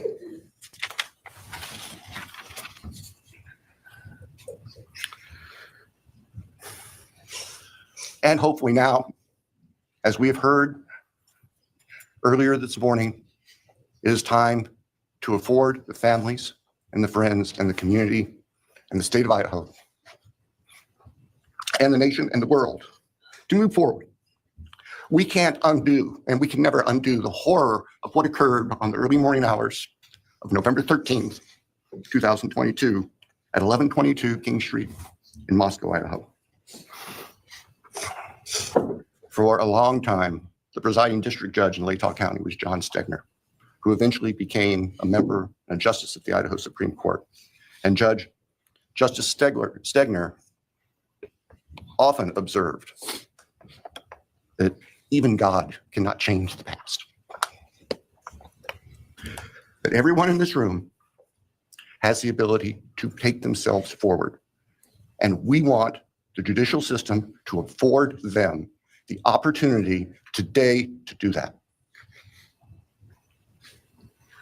From today forward, our memories should be focused on these innocent victims whose lives were taken, on their families, on their friends, on the community.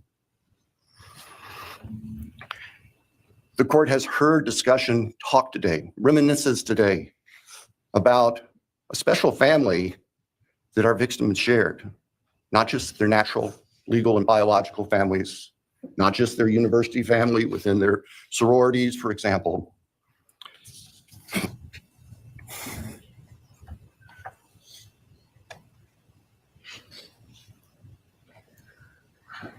But this family. This is the picture taken on November 12th, 2022, of the special family of 1122 King Road.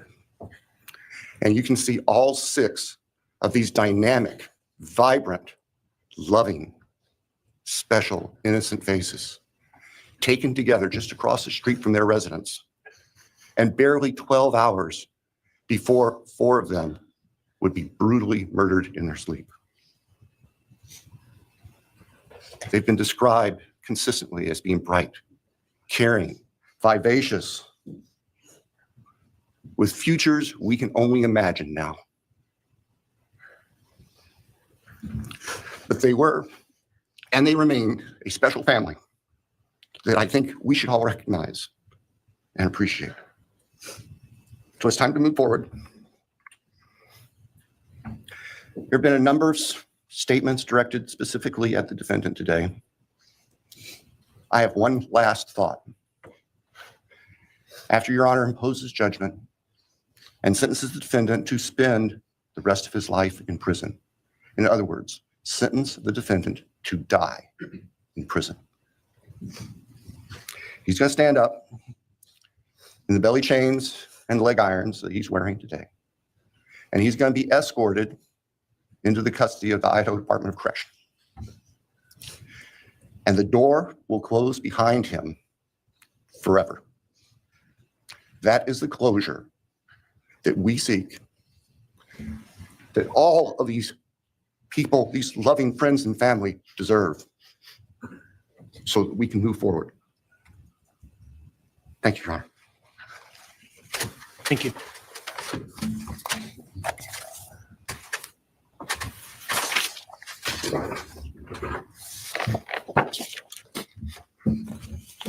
All right, does the defense have evidence to present today? No evidence. All right. Does defense wish to make argument today? Runner, we do not wish to make arguments. Mr. Kohberger, along with his legal team, is prepared for the court's interdiction. All right, Mr. Kohberger, you have an opportunity to make a statement if you wish to. I take it you are declining. I respectfully decline. Well.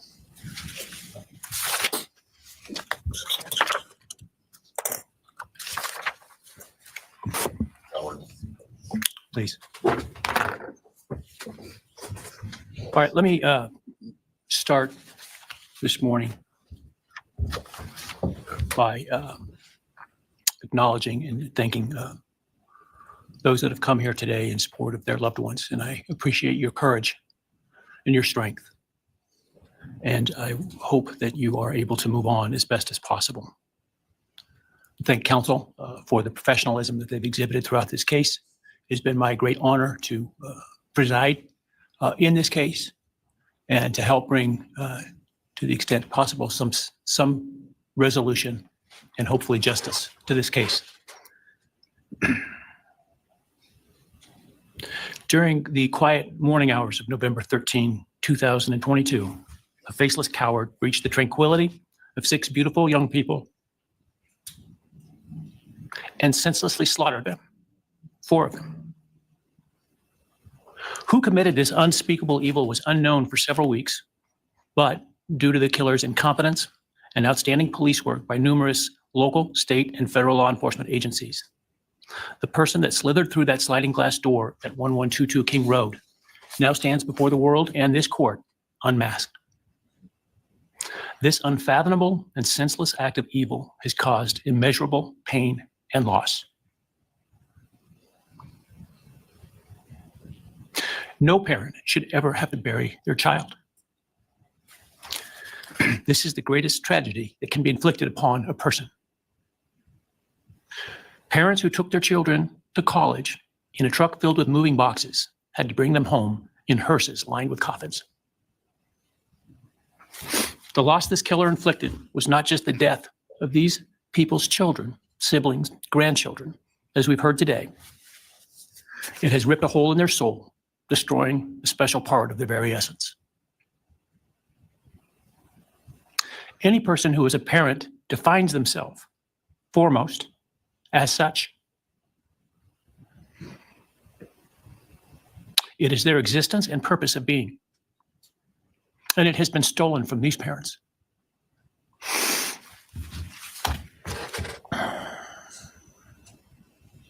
None of us have experienced the loss these victims have in the unspeakable way that they have. And therefore, none of us can, nor should we, question the way in which they have handled their loss. Whether that be in private mourning, removed as far as possible from this media circus, or in front of a camera demanding retribution with the loudest megaphone. I've listened intently to the stories and pain that have been shared today, with great awe at the courage and resilience of the surviving family members of those wonderful children.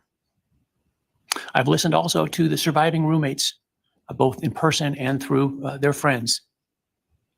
And I can't think of how, frankly, courageous they have been despite the hell that they have faced by uncaring people who have come up with all kinds of crazy theories about 2 kids simply being kids.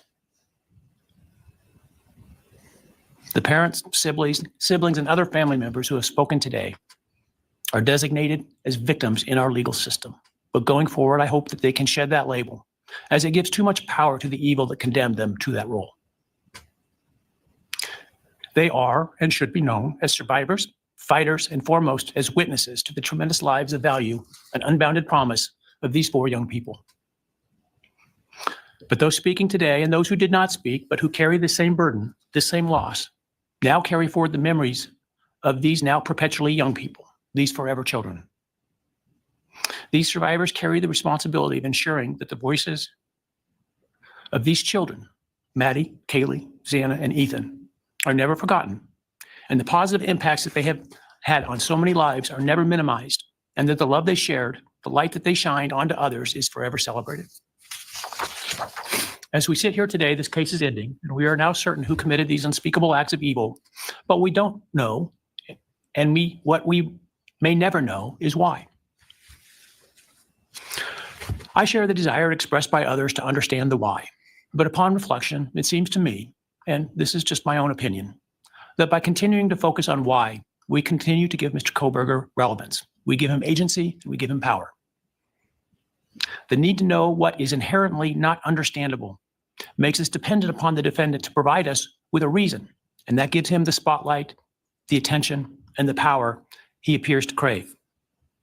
Yet even if I could force him to speak, which legally I cannot, how could anyone ever be assured that what he speaks is the truth? Do we really believe, after all of this, he's capable of speaking the truth or of giving up something of himself to help the very people whose lives he destroyed? Rather, I suspect the so-called reason would be dished out in enticing, self-serving, and aggrandizing, untruthful bits, leaving people wanting more information, more insight, and thus enhancing even further the power he seeks to hold. Even if we could get truthful insight into his why, I suspect it would not in any way quench one's thirst for actually understanding why in the first instance.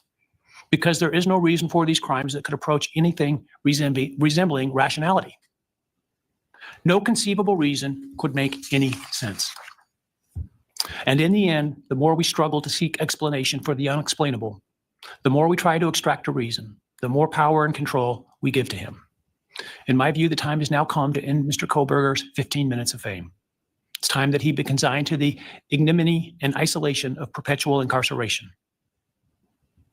I know there has been concern about him collaborating on books or movies or other media projects, and I truly hope that someone does not stoop to affording him this spotlight that he desires in the name of clicks, royalties, or profits. While criminal behavioralists should study him away from the spotlight in an attempt to prevent other would-be killers from acting on their worst impulses, there should be no need for that to spill over into the public eye. The great Idaho jurist Edward Lodge was known for trying to find something positive about every person he ever sentenced. And with over a half a century as a trial judge, that was a lot of people. This was often challenging, and I recall in one case he said that the best he could come up with was the defendant had good penmanship. Truth be told, I'm unable to come up with anything redeeming about Mr. Kohberger because his grotesque acts of evil have buried and hidden anything that might have been good or intrinsically human about him. His actions have made him the worst of the worst. Even in pleading guilty, he is giving nothing hinting of remorse or redemption, nothing suggesting even a recognition or understanding, let alone regret for the pain that he has caused. And therefore, I will not attempt to speak about him further, other than to simply sentence him so that he is forever removed from civilized society. And accordingly, based upon his conduct and based upon the record before this court, recognizing the standards that govern this court's sentencing decisions as set forth in State v. Hill, I hereby sentence Mr. Kohberger as follows. On count 1, burglary, 10 years fixed, 0 years indeterminate. I also impose a fine of $50,000. Count 2, first-degree murder of Madison Mogan. I sentence the defendant to a fixed term of life imprisonment without the possibility of parole, a fine of $50,000, and a civil penalty of $5,000 payable to the family of the victim. On count 3, for first-degree murder of Kaylee Gonzalez, I sentence the defendant to a fixed term of life imprisonment without the possibility of parole, a fine of $50,000, and a civil penalty of $5,000 payable to the victim of the family, or to the family of the victim, pardon me. On count 4, for the first-degree murder of Xana Kernodal, I sentence the defendant to a fixed term of life imprisonment without the possibility of parole, a fine of $50,000, and a civil penalty of $5,000 payable to the family of the victim. On count 5, for the first-degree murder of Ethan Chapin, I sentence the defendant to a fixed term of life imprisonment without the possibility of parole, a fine of $50,000, and a civil penalty of $5,000 payable to the family of the victim. The sentences on counts 1, 2, 3, 4, and 5 shall run consecutively to one another. Restitution will be left open for 60 days. Defendant will be required to submit a DNA sample and a right thumbprint impression to the Department of Corrections and comply with the DNA Database Act. I remand the defendant to the custody of the Idaho State Board of Corrections for to be imprisoned in an appropriate facility and execution of the sentence where he will remain until he dies. Though you've waived your right to appeal, you do have a right to file a notice of appeal, and any such appeal must be filed within 42 days of the date of the written judgment, which will be entered shortly hereafter. Though the appeal, you should be aware, may be deemed a violation of the plea agreement, and so I certainly suggest you discuss that with counsel if that is your desire. I ask the media and public present to allow the families to be escorted out first before they leave. Again, thank you to everyone for your stories today. I am strengthened by them, and I am encouraged by your humanity and strength. And God bless you. We're adjourned.